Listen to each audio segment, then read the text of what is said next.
ಚಿಂತೆಯ ದಾಳಿ ಧರ್ಮಜೋ ತನ್ನೊಡನೆ ತಿಳಿದು ಹಿಂದೆಂದನೋ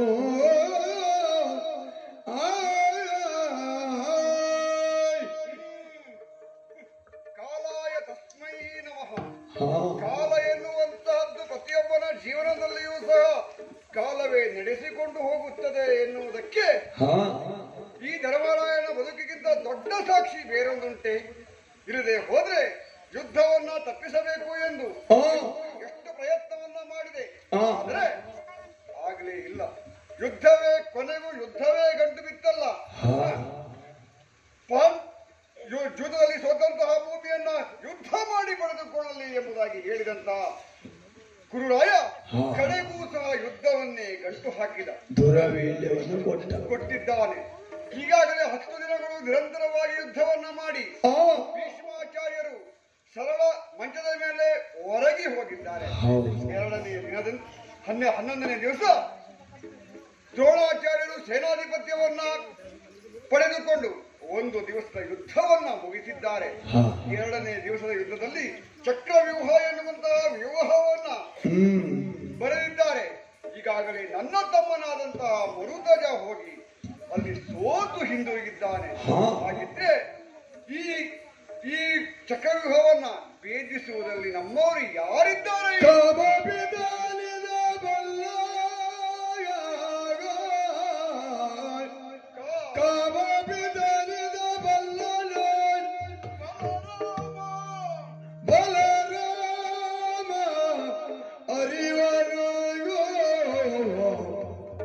ಬಲರಾಮ ಗರಿವನು ಪಾರ್ಥ ತಿಳಿವನು ಭೂಮಿಯಲ್ಲಿ ಸುರಪತಿಯ ಮೊಮ್ಮನು ಬಲ್ಲ ಹೋಗಲಿಕ್ಕೆ ಸುರಪತಿಯ ಮೊಮ್ಮನು ಬಲ್ಲ ಹೋಗಲಿಕ್ಕೆ ಕ್ಷೇಮದಲ್ಲಿ ಮರಲರಿಯಾಗ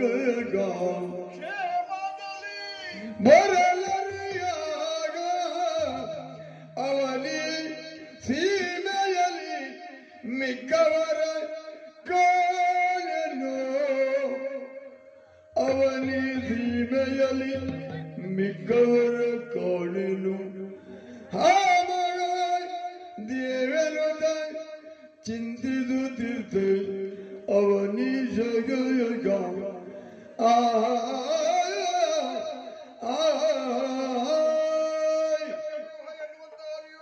ಈಗಾಗಲೇ ನನ್ನ ತಮ್ಮ ಹೋಗಿ ಭೀಮಸೇನಂತಹ ಪರಾಕ್ರಮಿಯು ಹೋಗಿ ಸೋತು ಹಿಂದಿರುಗಿದ್ದಾನೆ. ಆ ಯುದ್ಧವನ್ನ ಗೆಲ್ಲುವುದಕ್ಕೆ ನಮ್ಮವರೆಲ್ಲ ಯಾರಿದ್ದಾರೆ ಯಾರಿದ್ದಾರೆ ಯಾರಿದ್ದಾರೆ ಎಂದು ವಿಚಾರ ಮಾಡಿದರೆ ಇದ್ದಾರೆ. ಯಾರು? ನನ್ನ ತಮ್ಮನಾದಂತಹ ಪಾರ್ಥರಿದ್ದಾನೆ. ಆದರೆ ಈ ಹೊತ್ತಿಗೆ ಅವ ನಮಗೆ ಕೈಗೆ ಸಿಗುವಂತಿಲ್ಲ. ಯಾಕೆ ಹೇಳಿ? ಪಾತಾಳ ಲೋಕಕ್ಕೆ ಹೋಗಿ ಸಮಸಪ್ತಗಳನ್ನೇ ಯುದ್ಧವನ್ನಗೆಯುವುದಕ್ಕಾಗಿ ಅವ ಹೋಗಿದ್ದಾನೆ. ಅಷ್ಟೇ ಅಲ್ಲ, 64 ದಿವಸಗಳ ಯುದ್ಧದಲ್ಲಿ 64 ದಿವಸದಲ್ಲಿ 64 ವಿದ್ಯೆಗಳನ್ನು ಕಲಿತಂತಹ ಶ್ರೀಕೃಷ್ಣ ಪರಮಾತ್ಮನು ಆ ವ್ಯೂಹವನ್ನ ಹೊರಬರಬಲ್ಲ. ಆದ್ರೆ ಕೃಷ್ಣ ಅರ್ಜುನ ಎಲ್ಲಿ ಹೋಗಿದ್ದಾನೆ ಅವನೂ ಸಹ ಅಲ್ಲೇ ಹೋಗಿದ್ದಾನೆ. ಅಷ್ಟೇ ಅಲ್ಲ, ಬಲರಾಮ ಈ ವಿಷಯವನ್ನ ತಿಳಿದಿದ್ದಾನೆ. ಬಲರಾಮ ನಮ್ಮ ಪಾಳೆಯದಲ್ಲಿ ಇಲ್ಲದೆ ಹೋದ್ರು ಅವನ ಪಾಳೆಯದಲ್ಲಾದ್ರು ಅವ ಈ ಹೊತ್ತಿಗೆ ಸಿಗುವುದಿಲ್ಲ. ಗೋವಿನ ನೆವದಿಂದಾಗಿ ತೀರ್ಥಯಾತ್ರೆಗೆ ಅವ ಹೋಗಿದ್ದಾನಲ್ಲ. ಹಾಗಿದ್ರೆ ಯಾರಿದ್ದಾರೆ ಇದ್ದಾನೆ, ಮತ್ತೊಬ್ಬನಿದ್ದಾನೆ. ನನ್ನ ತಮ್ಮನ ಮಗ ಅಭಿಮನ್ಯು ಚಕ್ರವ್ಯೂಹವನ್ನು ಅಭ್ಯಾದಿಸಬಲ್ಲ, ಹೊಕ್ಕಬಲ್ಲ. ಆದರೆ ಹೊರ ಬರುತ್ತಾನೆ ಎನ್ನುವ ನಂಬಿಕೆ ನನಗಿಲ್ಲ. ಹಾಗಿದ್ರೆ ಈ ವ್ಯೂಹವನ್ನ ಭೇದಿಸುವುದಕ್ಕೆ ನಮ್ಮವರಲ್ಲಿ ಯಾರಿದ್ದಾರೆ ದೇವಾ ಎಂದು ಚಿಂತಿಸುವುದ ನರಿತಬಿಬಲ್ಯು ಮಗಾಂಧ ಪರಾಕ್ರಮದಿಯೇ ನಿಂದು ಮುಂಗೈದರ ಮಣಿಯನ್ನು ಧರಿಸುದ ಪದ್ಧತಿ ಪಿತಗೆ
ಚಮತ್ಕೃತಿ ನಿಲ್ಲದ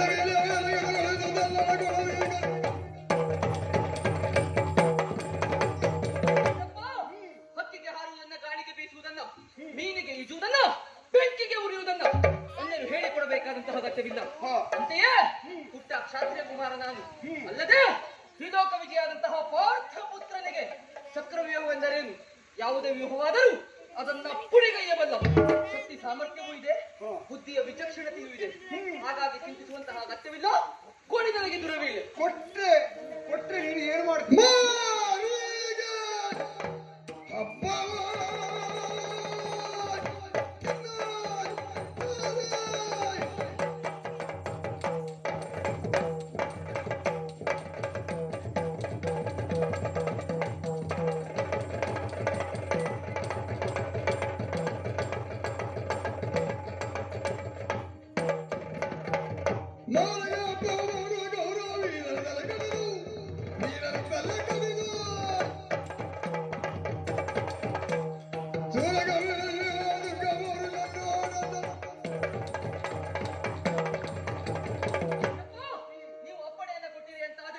ವೈರಿ ವೀರರ ತಲೆ ಕತ್ತರಿಸುವುದರ ಮೂಲಕವಾಗಿ ಮಾರಿಗೆ ಹಬ್ಬ ಮಾಡಿಸ್ತೇನೆ. ಕೊಡಿದ ಮಗನೇ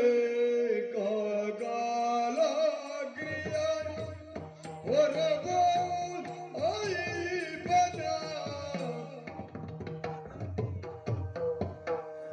ಮಗನೇ ಕಾಲಾಗ್ರಿಯ ಹೊರಬೋ ಐಬನ ಜಗ ಜಗಿದುವ ಪಡೆಯೋಳು ನಲಿದಾಡಬಹುದು. ಜಗ ಜಗಿದುವ ಪಡೆಯೋಳು ನಲಿದಾಡಬಹುದು.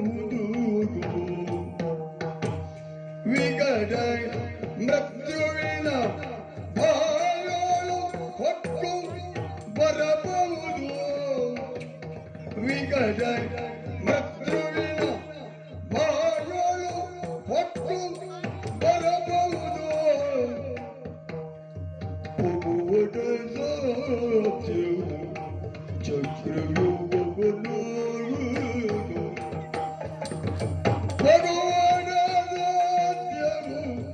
ಚಕ್ರವ್ಯೂಹವನ್ನು ಎಂದು ಬೋಬೆಯ ಮಗನೇ ಚಕ್ರವ್ಯೂಹವನ್ನು ಎಂದು ಬೋಬೆಯ ಮಗನೇ ಚಕ್ರವ್ಯೂಹವನ್ನು. ಮಗನೇ, ನೀನು ನನ್ನಲ್ಲಿ ಅನೇಕ ರೀತಿಯಲ್ಲಿ ಕೇಳ್ತಾ ಇದ್ದೀಯ. ಚಕ್ರವ್ಯೂಹವನ್ನು ಹೋಗುವುದಕ್ಕೆ ನನಗಪ್ಪಣೆಯನ್ನ ಕೊಡಿ. ಕೊಡಿ ದೊಡ್ಡಪ್ಪ. ಚಕ್ರವ್ಯೂಹ ಎಂದರೆ ಸಾಮಾನ್ಯದಲ್ಲ ಮಗು. ಅಂತದ್ದೇನು ಮಹಾ? ಪ್ರಪಂಚದಲ್ಲಿ ಕೆಲವು ವಿಭಾಗದಲ್ಲಿ ಹೋಗಿ ಬಂದವರಿದ್ದಾರೆ.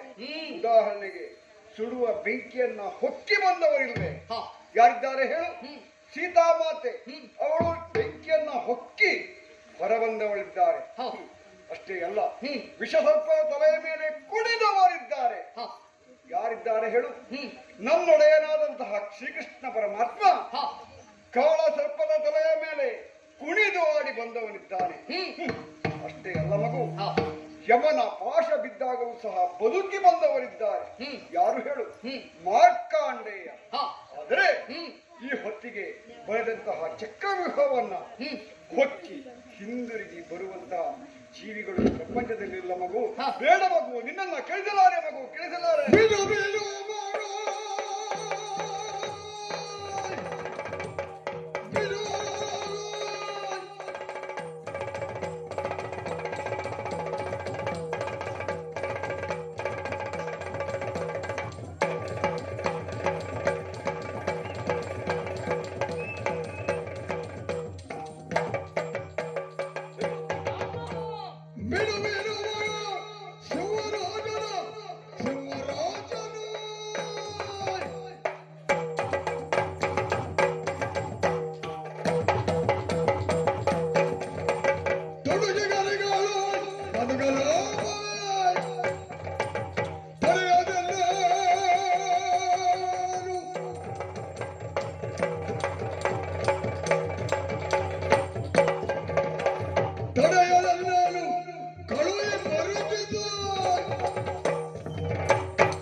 ಅಖಿಲ ಕಲ್ಯಾಣ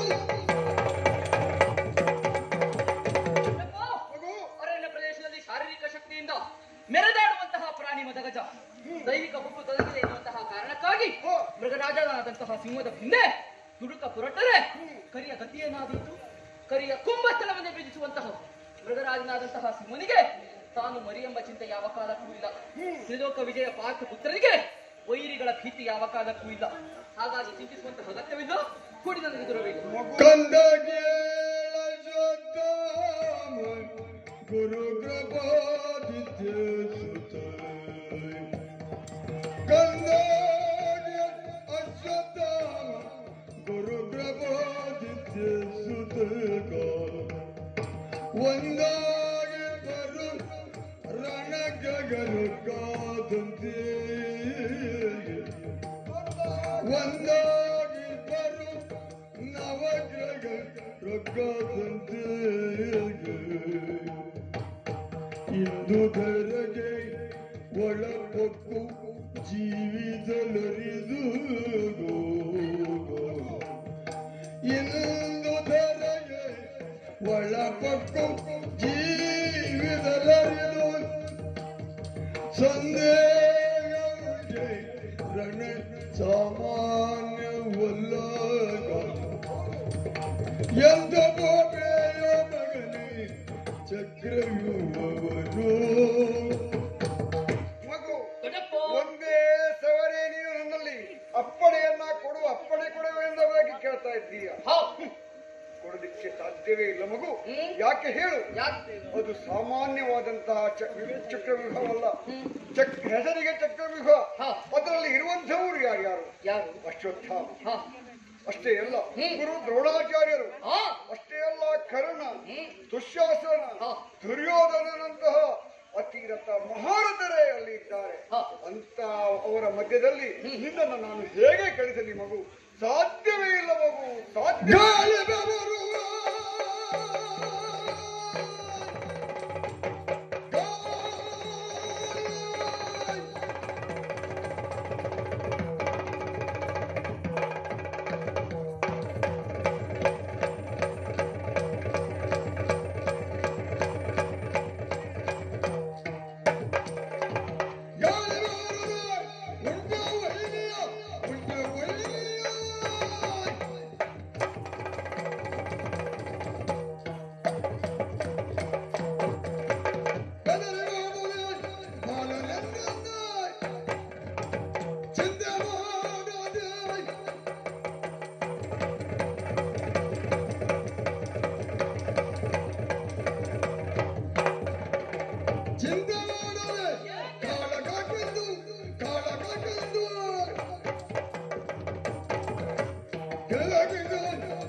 ಹಿಮಕ್ಕೆ ಹೆದರಿ ನಿಲ್ಲುವುದಕ್ಕೆ ಸಾಧ್ಯವೇ?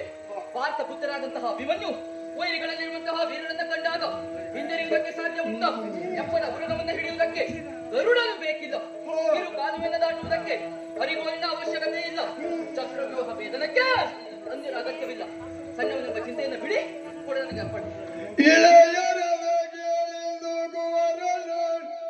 ಚಲದ ನುಡಿಗುರೆ ಹಿಗ್ಗುತ್ತಲೇ ಕುವರನ ಛಲದ ನುಡಿಗುರೆ ಹಿಗ್ಗುತ್ತಲೇ ಬೆಂಬಲಗೆ ಮೋಗರದೈತ ಭಯವೆಂದಾಗ ವೀಳೆಯವ ಇದ್ದಾಗ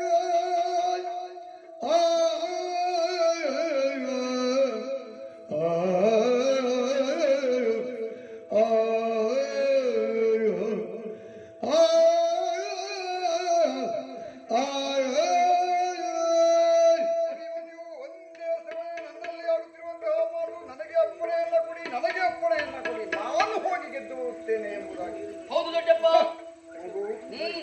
ನೀನು ಈ ಮಾತನಾಡುವುದು ಸರಿಯೇ? ಯಾಕೆ ಹೇಳು? ಯಾಕೆ? ನೀನು ಪಾರ್ಥ ಕುಮಾರನಂದ್ರೆ ನಿನ್ನಲ್ಲಿ ಹರಿಯುತ್ತಿರುವಂತಹ ಆ ರಕ್ತವೂ ಸಹ ಪಾರ್ಥನ ರಕ್ತವೇ ಅಲ್ವೇ? ಅವನ ವೀರಥನ ನಿನ್ನಲ್ಲೂ ಬರಬೇಕಲ್ವೇ? ಈ ಹೊತ್ತಿಗೆ ನಿನ್ನನ್ನ ಆ ಯುದ್ಧಕ್ಕೆ ನಾನು ಕಳಿಸುತ್ತೇನೆ ಮಗು. ನೀನು ನಂಬಿದಂತಹ ಬಿಲ್ವಿದ್ಯೆಯೇ ನಿನ್ನನ್ನ ಕಾಪಾಡಲಿ. ಇದು ರಣವೀರ್ಯವನ್ನ ಕೊಡುತ್ತಾ ಇದ್ದೇನೆ. ಒಳ್ಳೆಯದಾಗಲಿ ಮಗು, ಹೋಗಿ ಬಾ.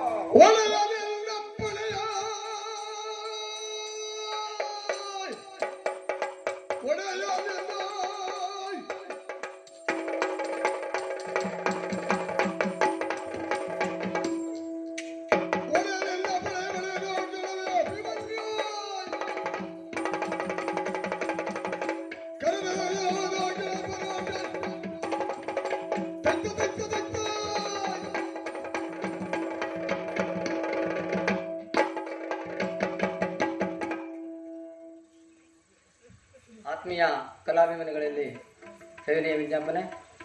ಇವತ್ತು ಈ ಒಂದು ದಿವಸ ಈ ಒಂದು ನಮ್ಮ ಕರೆಗೆ ಹೋಗೊಟ್ಟು ಶ್ರೀ ಲಕ್ಷ್ಮೀ ನರಸಿಂಹ ಯಕ್ಷಗಾನ ಮಂಡಳಿ ಕೊಟ್ಲಗದ್ದಿಯವರು ಈ ಒಂದು ಯಕ್ಷಗಾನವನ್ನ ಸುಂದರವಾಗಿ ತೋರ್ಪಡಿಸಿದ್ದಾರೆ. ಅದೇ ರೀತಿಯಲ್ಲಿ ನಮ್ಮ ಕರೆಗೆ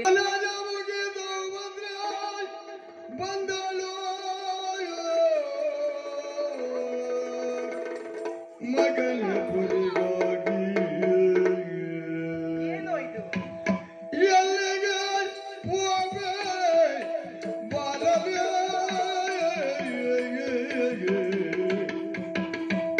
ಎಲ್ಲಿಗೆ ಹೋಗೇ ಬಾರಲೇ, ಸೊಲ್ಲಿದೆ ನನಗೆ ವೀರನೇ,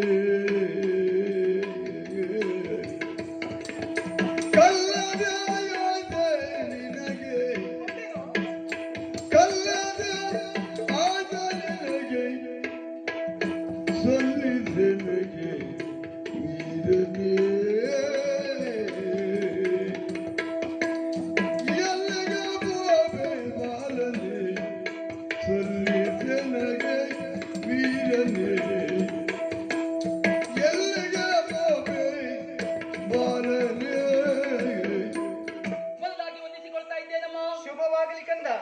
ಇದೇನು ಆಶ್ಚರ್ಯವನ್ನ ಕಾಣ್ತಾ ಇದ್ದೇನೆ.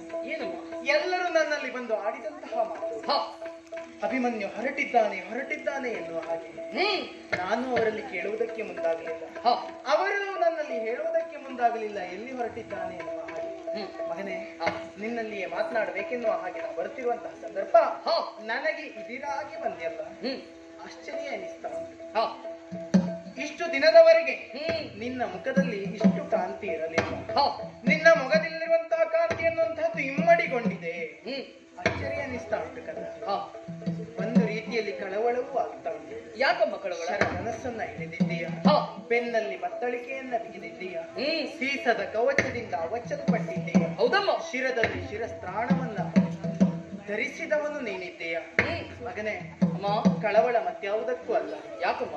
ಯಾವುದು ಹಸ್ತಿನೆಯ ರಾಜ ಚಾವಡಿಯಲ್ಲಿ ನಿರ್ಧಾರವಾಗಬೇಕಿತ್ತೋ ಅದಿಂದು ಕುರುಕ್ಷೇತ್ರ ರಣರಂಗದಲ್ಲಿ ನಿರ್ಧಾರವಾಗುವುದಕ್ಕೆ ಹೊರಟಿದೆ.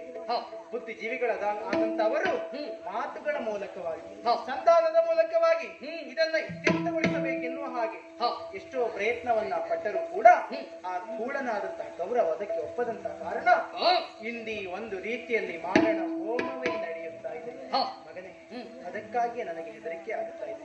ನಿನ್ನನ್ನ ನೋಡಿದಂತಹ ಸಂದರ್ಭ ನಿನ್ನ ನೆತ್ತಿಯನ್ನ ಆಕ್ರಮಿಸಬೇಕು, ನಿನ್ನನ್ನ ಮುದ್ದಾಡಬೇಕು ಎನ್ನುವ ಹಾಗೆ ಬಯಕೆ ಮನದಲ್ಲಿದ್ದರೂ ಕೂಡ ನೀ ಬಂದಿರುವಂತಹ ಈ ರೀತಿಯದಾದಂತಹ ನಡೆ ಅದಕ್ಕೆ ತೊಡಕನ್ನ ಉಂಟು ಮಾಡುವುದರೊಟ್ಟಿಗೆ ನಿನ್ನ ಆಗಮನ ಎಲ್ಲಿಗಾದರೂ ಗಮನ ಬೇರೆಡೆ ಎನ್ನುವುದಾಗಿ ಸ್ಪಷ್ಟವಾಗ್ತಾ ಉಂಟು.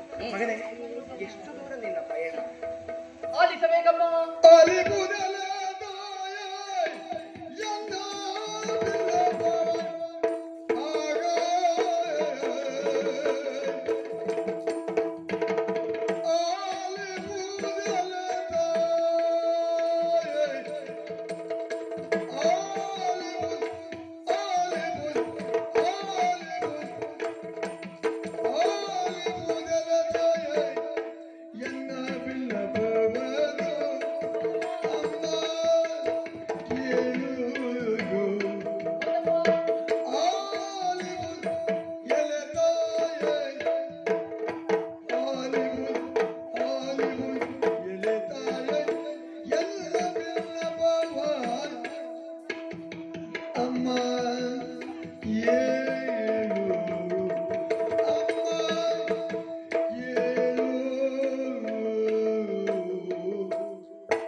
ವಿಶೇಷ ಬಲವಾದ ಕಾರಣವೇ ಉಂಟು. ಯಾವುದು?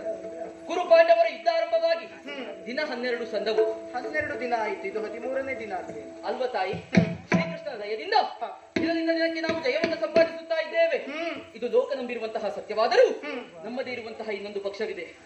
ಅದೇ ಕೂಡಲಾಗಿರುವಂತಹ ಕೌರವರ ಪಕ್ಷ. ಪಾಂಡವರನ್ನು ನಿಷ್ಪಾಂಡವ ಪ್ರತ್ಯವನ್ನಾಗಿಸುವ ಉದ್ದೇಶದಿಂದಲೇ ಆಚಾರ್ಯರಾದಂತಹ ಭೀಷ್ಮಾಚಾರ್ಯರಿಗೆ ದಳಪತಿತ್ವವನ್ನು ವಹಿಸಲಾಯಿತು. ನಂತರ ಅವರು 10ನೇ ದಿನದಲ್ಲಿ ಶರಶಯ್ಯನ್ನು ಅಲಂಕರಿಸಿದರು. ಹೌದು ಕಂದ. ಆಮೇಲೆ ಉಪಯುಕ್ತನೋ ಬಿಲ್ಲೋಚನರಾದಂತಹ ದ್ರೋಣಾಚಾರ್ಯರಿಗೆ ದಳಪತಿತ್ವವನ್ನು ವಹಿಸಲಾಯಿತು. ನಂತರದ 2 ದಿವಸಗಳಲ್ಲಿ ಸೇನಾಧಿಪತಿ ಅವರು. ನಂತರದ 2 ದಿವಸಗಳಲ್ಲಿ ಅವರು ವಿಶೇಷವಾದಂತಹ ಯಾವುದೇ ಜಯವನ್ನು ಸಂಪಾದಿಸುವುದಕ್ಕೆ ಸಾಧ್ಯವಾಗಿಲ್ಲ ತಾಯಿ.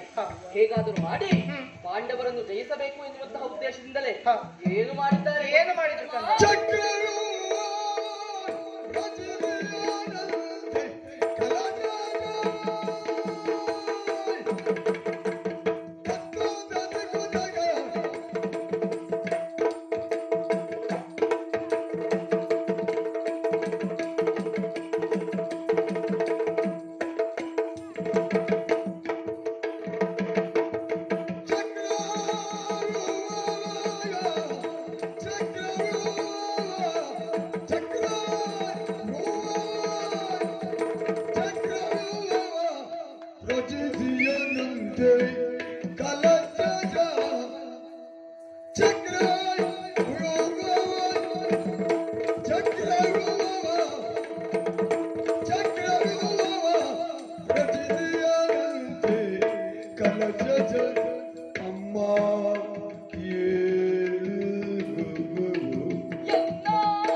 ಸಾಮಾನ್ಯವಾದದ್ದಲ್ಲವೇ? ಹೌದಮ್ಮ. 12 ದಿನಗಳ ಸೋಲನ್ನು ಅನುಭವಿಸಿದ ಅವರು ಯಾವುದಾದ್ರೂ ಒಂದು ರೂಪದಲ್ಲಿ ನಮ್ಮನ್ನ ಗೆಲ್ಲಬೇಕು ಎನ್ನುವ ಹಾಗೆ ಹೊರಡುವುದು ಸತ್ಯ ಹೌದು, ಸಹಜವೂ ಹೌದು. ಆದ್ರೆ ಇಂದಿನ ದಿನ ಏನು ಮಾಡಿದ್ರು ಅಮ್ಮ? ಹೇಗಾದ್ರೂ ಮಾಡಿ ಪಾಂಡವರನ್ನು ಜಯಿಸಬೇಕೆನ್ನುವಂತಹ ಉದ್ದೇಶದಿಂದಾಗಿ ಅಭೇದ್ಯವಾದಂತಹ ಚಕ್ರವ್ಯೂಹವನ್ನು ರಚನೆ ಮಾಡಿದ್ದಾರೆ. ಅಭೇದ್ಯವಾದದ್ದು ಹೌದು.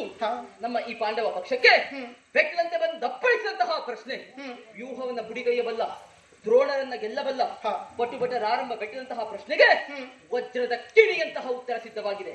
ಅದು ಯಾವ ಕಿಡಿ ಅಂತ ಗೊತ್ತಾಗ್ಲಿಲ್ವಲ್ಲ. ಆ ಉತ್ತರವೇ ನಾನೇ ಇದ್ದೇನೆ. ನನ್ನ ತೋಳ್ಬಲವನ್ನು ವೀಕ್ಷಿಸಿ ವ್ಯೂಹವನ್ನ ಪುಡಿಗೈದು ಜಯ ಲಲನೆಯ ಮುಡಿಗೆ ಕೈ ಹಾಕಿ ದರದರನೆ ಎಳೆದು ಹೊರಟು ನಿಂತವ ನಾನಿದ್ದೇನೆ. ನಿಮ್ಮ ಆಶೀರ್ವಾದ ಎನ್ನುವುದು ಬಹಳ ಪ್ರಾಮುಖ್ಯ ತಾಯಿ. ಕೋಳಿ ನನಗೆ ದುರವಿಲ್ಲ. ಬುದ್ಧಿ ಬಂತು ಕಂದ ಕಂದ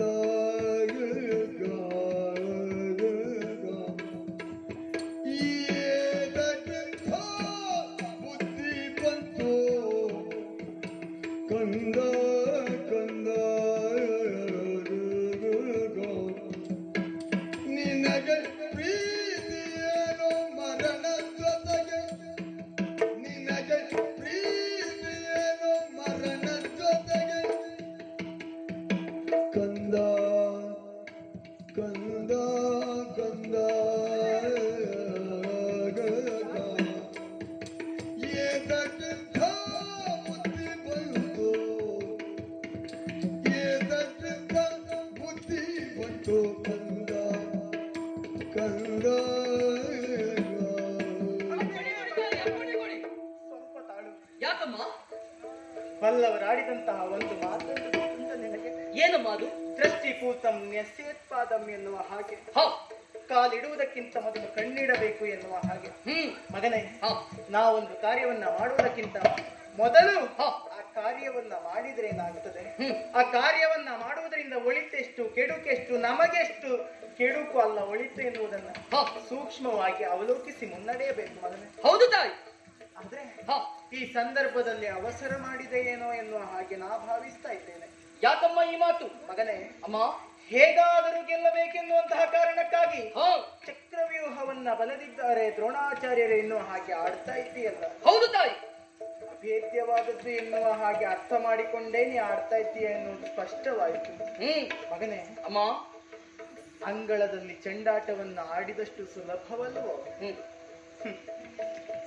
ತಾಯಿ ಯಾಕೆ ಈ ರೀತಿಯ ಮಾತುಗಳನ್ನ ಆಡ್ತಾ ಇದ್ದಾಳೆ ನನ್ನಲ್ಲಿ ಎನ್ನುವ ಹಾಗೆ ನಿನ್ನಲ್ಲಿ ಪ್ರಶ್ನೆ ಹುಟ್ಟಬಹುದು ಮಗನೇ. ಯಾಕಮ್ಮ? ಮಗನೇ, ಕಳೆದ 12 ದಿನಗಳವರೆಗೂ ಕೂಡ ನನ್ನಿಂದ ಆಶೀರ್ವಾದವನ್ನ ಪಡೆದು ಮುನ್ನುಗ್ಗಿ ವೈರಿಗಳ ಎದೆಯನ್ನ ಸೀಳಿ ಬಂದವ ನೀನಿದ್ದೀಯ. ಆದ್ರೆ ಈ ಸಂದರ್ಭದಲ್ಲಿ ನಿನ್ನನ್ನು ಕೊಡುವುದಕ್ಕೆ ಮನದಲ್ಲಿ ಅಳುಕು ಎನ್ನುವಂತಹದ್ದು ಮೂಡ್ತಾ ಉಂಟು. ಯಾಕಮ್ಮ? ಮತ್ಯಾಕಲ್ಲ ಮಗನೇ, ಚಕ್ರವ್ಯೂಹವನ್ನ ಬಲಿದವರು ಸಾಮಾನ್ಯರಲ್ಲ. ಅಂತೆಯೇ ಆ ಪಕ್ಷದಲ್ಲಿ ಇರುವವರಾದ್ರೂ ಯಾರು ಹೇಳು? ಎಂತವರಮ್ಮ? ಅಶ್ವತ್ಥಾಮಾಚಾರ್ಯರಿದ್ದಾರೆ, ಕೃಪಾಚಾರ್ಯರಿದ್ದಾರೆ, ದುಶ್ಯಾಸನರಿದ್ದಾನೆ. ಅಷ್ಟೇ ಅಲ್ಲ, ಅತಿರಥ ಮಹಾರಥರೊಟ್ಟಿಗೆ ಕರ್ಣನು ಅಲ್ಲಿದ್ದಾನೋ ಮಗನೇ. ಅವರನ್ನೆಲ್ಲ ಭೇದಿಸಿ ಮುನ್ನುಗ್ಗುವುದು ಹೇಗೆ ಸಾಧ್ಯ? ಅಮ್ಮ, ಬಿಡು ಬಿಡು ಕರ್ಣನಾಯ.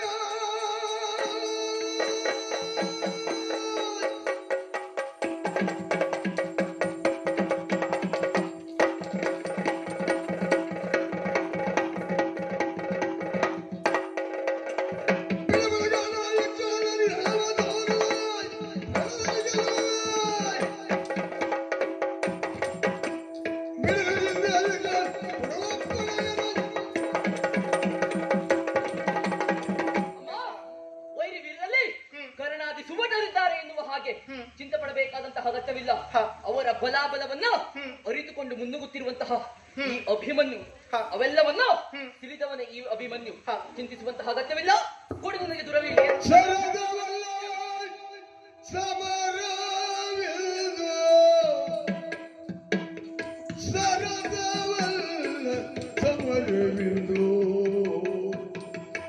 ಕಂದ ಕಂದ ಸರಸವಲ್ಲ ಸಮರವಿಂದು ಕಂದ ಕಂದ ಕಲಜ ತರಲನೆ ಗೆಲ್ಲಲ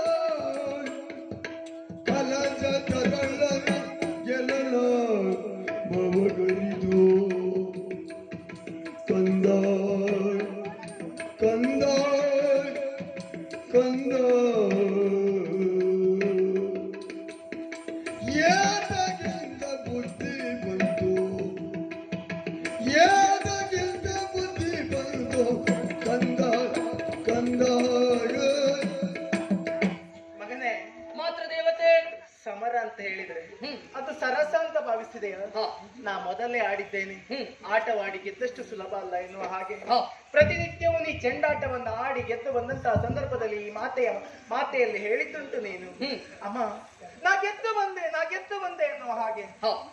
ಆ ಸಂದರ್ಭದಲ್ಲಿ ಸಂತೋಷ ಪಟ್ಟವಳು ನಾನಿದ್ದೇನೆ. ಆದ್ರೆ ರಣರಂಗದಲ್ಲಿ ಚೆಂಡು ಅಂತ ಹೇಳಿದ್ರೆ ಯಾವುದು ಮಗನೇ? ಯಾವ್ದಮ್ಮ? ಶತ್ರುಗಳ ರುಂಡ ಅಲ್ವಾ? ಹಾ. ಅವುಗಳನ್ನೇ ಚೆಂಡಾಡ್ತೇನೆ ಎನ್ನುವ ಹಾಗೆ ಹೊರಟು ನಿಂತವ ನೀನಿದ್ದೀರ. ಹೌದು ತಾಯಿ.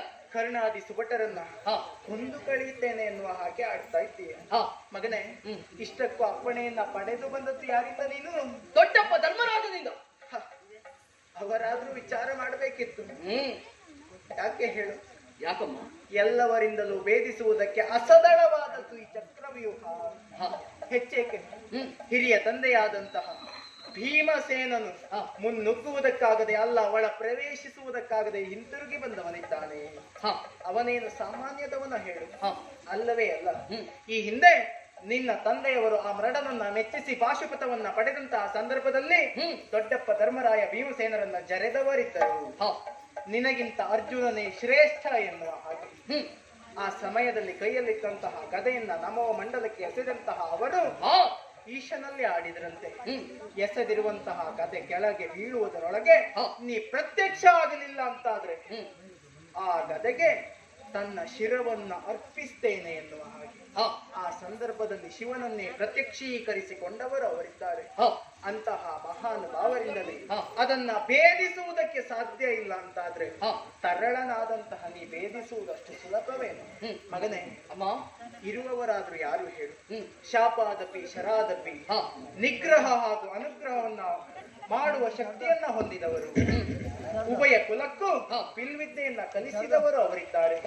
ಅಂತಹ ಮಹಾತ್ಮನನ್ನ, ದ್ರೋಣಾಚಾರ್ಯರನ್ನ ಕೇವಲ ಮನುಜರಿಂದಲ್ಲ ಮಗನೇ, ಸಾಕ್ಷಾತ್ ಅಭವನೇ ಬಂದ್ರು ಗೆಲ್ಲುವುದಕ್ಕೆ ಸಾಧ್ಯವಿಲ್ಲ. ಈ ಬದಿಗಾಗಿ ಚಿತ್ತಯ್ಯ. ಬಿಡು ಬಿಡು ಚಿಂತೆ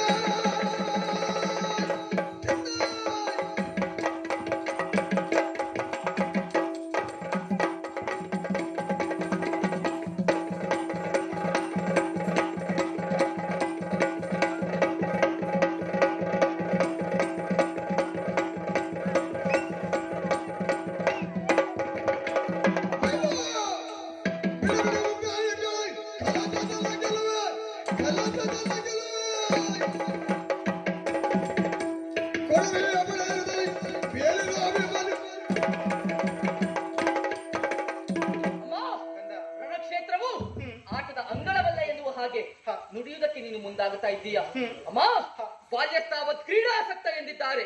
ಮಕ್ಕಳಿಗೆ ಸಣ್ಣವರಿರುವಾಗ ಯಾವುದೇ ಒಂದು ಕ್ಷೇತ್ರವಾದರೂ ಸಹ ಅದೊಂದು ಆಟದ ಅಂಗಳವಿದ್ದ ಹಾಗಂತೆ ರಣಕ್ಷೇತ್ರವು ಈ ಸಂದರ್ಭದಲ್ಲಿ ಈ ಅಭಿಮನ್ಯುವಿಗೆ ಒಂದು ಆಟದ ಅಂಗಳವಿದ್ದ ಹಾಗೆ. ಅಲ್ಲಿರುವವರೆಲ್ಲರೂ ನನ್ನ ಎದುರಾಳಿಗಳಿದ್ದಂತೆ ಅವರನ್ನ ಸೆಳೆಬಡಿದು ಜಯವನ್ನು ಸಂಪಾದಿಸುವುದು ಮಾತ್ರ ನನಗೆ ಕರ್ತವ್ಯ ತಾಯಿ. ಈ ಬಗೆಗಾಗಿ ಚಿಂತಿಸುವಂತಹ ಅಗತ್ಯವಿಲ್ಲ. ಕೂಡಿ ನನಗೆ ದೂರವಿಲ್ಲ.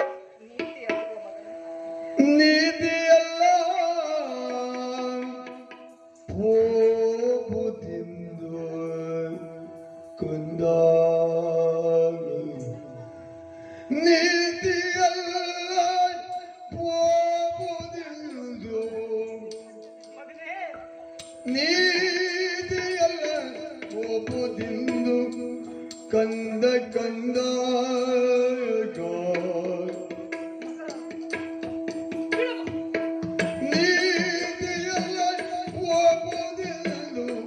ಕಂದ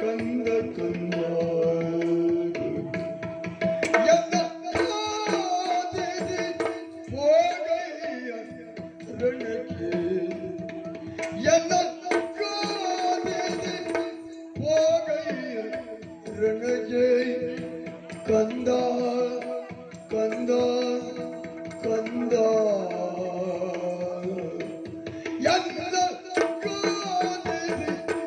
ಹೋಗಯ್ಯ ರಣಗೆ ಕಂದ ಕಂದ ಏನಾಗಿಂದ ಬುದ್ಧಿ ಬಂದು ಕಂದ ಕಂದ.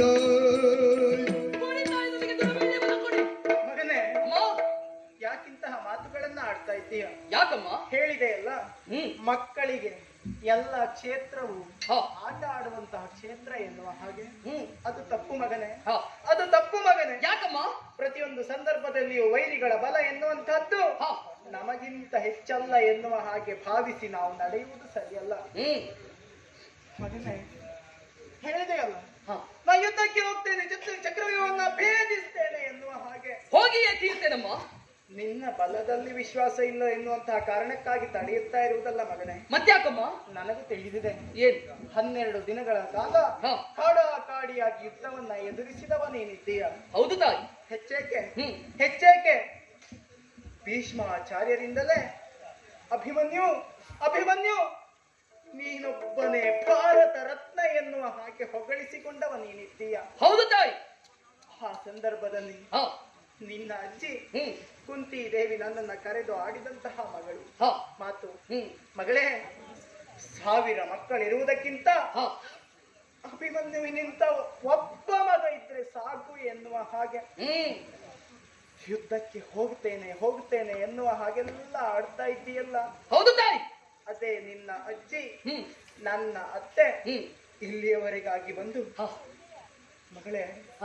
ಮಗಳೇ, ನನ್ನ ಮೊಮ್ಮಗ ಎಲ್ಲಿ ಅಂತ ಕೇಳಿದ್ರೆ ಏನು ಹೇಳೋ?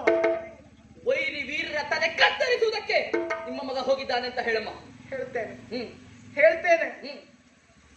5 ಜನ ಮಕ್ಕಳನ್ನ ಹೊಂದಿದವಳು ದ್ರೌಪದಿ. ಹ. ಆ 5 ಜನ ಮಕ್ಕಳಿಗಿಂತ ಹ್ಮ್. ಅಭಿಮನ್ಯುವಿನ ಮೇಲೆಯೇ ಹೆಚ್ಚಿನ ಮಮಕಾರವನ್ನ ಪ್ರೀತಿಯನ್ನ ಇಟ್ಟವಳು. ಹ್ಮ್. ಅವಳು ನನ್ನಲ್ಲಿಯವರೆಗಾಗಿ ಬಂದು, ಹ್ಮ್. ತಂಗಿ, ಹ. ನನ್ನ ಮಗ ಅಭಿಮನ್ಯು ಎಲ್ಲಿ ಅಂತ ಕೇಳಿದ್ರೆ ಏನು ಹೇಳೋ? ಅತಿರಥ ಷಡುರಥರನ್ನ ಧರೆಗೆ ಉರುಳಿಸುವುದಕ್ಕಾಗಿ ಮಗ ಅಭಿಮನ್ಯು ಕುಮಾರ ಹೊರಟಿದ್ದಾನಂತ ಹೇಳಮ್ಮ. ಹೇಳ್ತೇನೆ ಹ್ಮ್. ಹೇಳ್ತೇನೆ. ಹ. ಪ್ರತಿಯೊಂದು ದಿನವೂ ಕೂಡ ಹ. ರಣಕ್ಷೇತ್ರದಿಂದ ದಣಿದು ಬಂದಂತಹ ಸಂದರ್ಭ ಅದನ್ನು ಲೆಕ್ಕಿಸದೆ ಹ.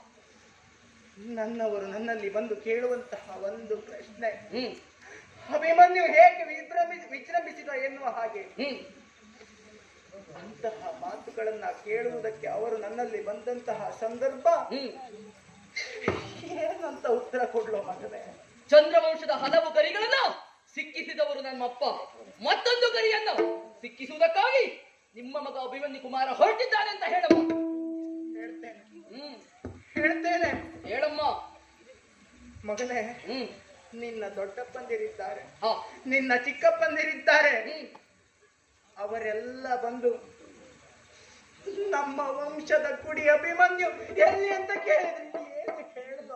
ಅವರ ಆಸೆಯನ್ನ ಪೂರೈಸುವುದಕ್ಕಾಗಿ ಮಗ ಅಭಿಮನ್ಯು ಕುಮಾರ ಹೊರಟಿದ್ದಾನೆ ಅಂತ ಹೇಳಮ್ಮ. ಹೇಳ್ತೇನೆ. ಹ್ಮ್. ಹೇಳ್ತೇನೆ. ಇವರೆಲ್ಲರಿಗೂ ಉತ್ತರವನ್ನ ನಾ ಕೊಡಬಲ್ಲೆ. ಹ. ತುಂಬು ಗರ್ಭವತಿ ಆದವಳು ಉತ್ತರ ಅಲ್ವೇನ? ಅವಳು ನನ್ನಲ್ಲಿ ಅವರಿಗಾಗಿ ಬಂದು, ಅತ್ತೆ, ನನ್ನ ಸೌಭಾಗ್ಯ ಎಲ್ಲಿ ಅಂತ ಕೇಳಿದ್ರೆ ನಾ ಏನೆಂಬುದಾಗಿ ಉತ್ತರಿಸ್ಲಿ? ನಿನ್ನ ಗಂಡ ಉತ್ತರೋತ್ತರವನ್ನ ಬಯಸುವುದಕ್ಕಾಗಿ ಹೋಗಿದ್ದಾನೆ ಅಂತ ಹೇಳಮ್ಮ. ಆಗ್ಲಿ ಮಗನೇ, ಹ್ಮ್. ಹೇಳ್ತೇನೆ. ಅಪ್ಪಣೆ ಕೊಡಿ. ಕೊಡ್ತೇನೆ. ಹ. ಆದ್ರೆ ನಿನ್ನಿಂದ ಆಗಲೇ ಬೇಕಾದಂತಹ ಇನ್ನೊಂದು ಕಾರ್ಯವನ್ನ ಪೂರೈಸುತ್ತಾನೆ. ಯಾವ ಕಾರ್ಯವಮ್ಮ? ಹೇಳ್ತೇನೆ ಮಗನೇ. ಹೇಳಮ್ಮ. ರಣರಂಗದಲ್ಲಿ ಮುನ್ನುಗ್ಗುವಂತಹ ಸಂದರ್ಭ, ಹ. ನಿನ್ನ ವಿರೋಧಿಸಿದವರನ್ನ ನೀ ಏನು ಮಾಡ್ತೀಯ ಮಗನೇ? ಅವರ ತಲೆಯನ್ನ ಕತ್ತರಿಸುವುದಕ್ಕೆ ಹೋಗ್ತೇನಮ್ಮ. ಅಲ್ವಾ? ಹೌದಮ್ಮ. ಅಲ್ವಾ? ಹ್ಮ್. ರಣರಂಗಕ್ಕೆ ಹೊರಟು ನಿಂತಿರುವಂತಹ ಈ ಸಂದರ್ಭದಲ್ಲಿ ಹ.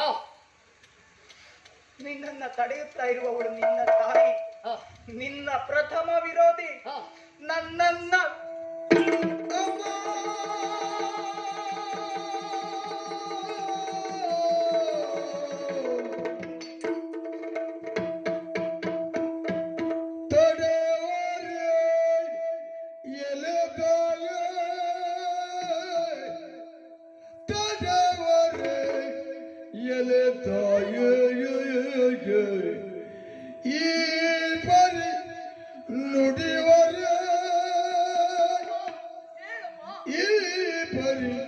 ನುಡಿವರೇ ರಣವನ್ನು ಜಯನೊಡನೆ ಕಳುಗದೆ, ರಣವನ್ನು ಜಯನೊಡನೆ ಕಳುಗದೆ ಮರುಗುವರೇ ನೀನೆಂದ ಅಭಿಮನ್ಯು ಅಮ್ಮ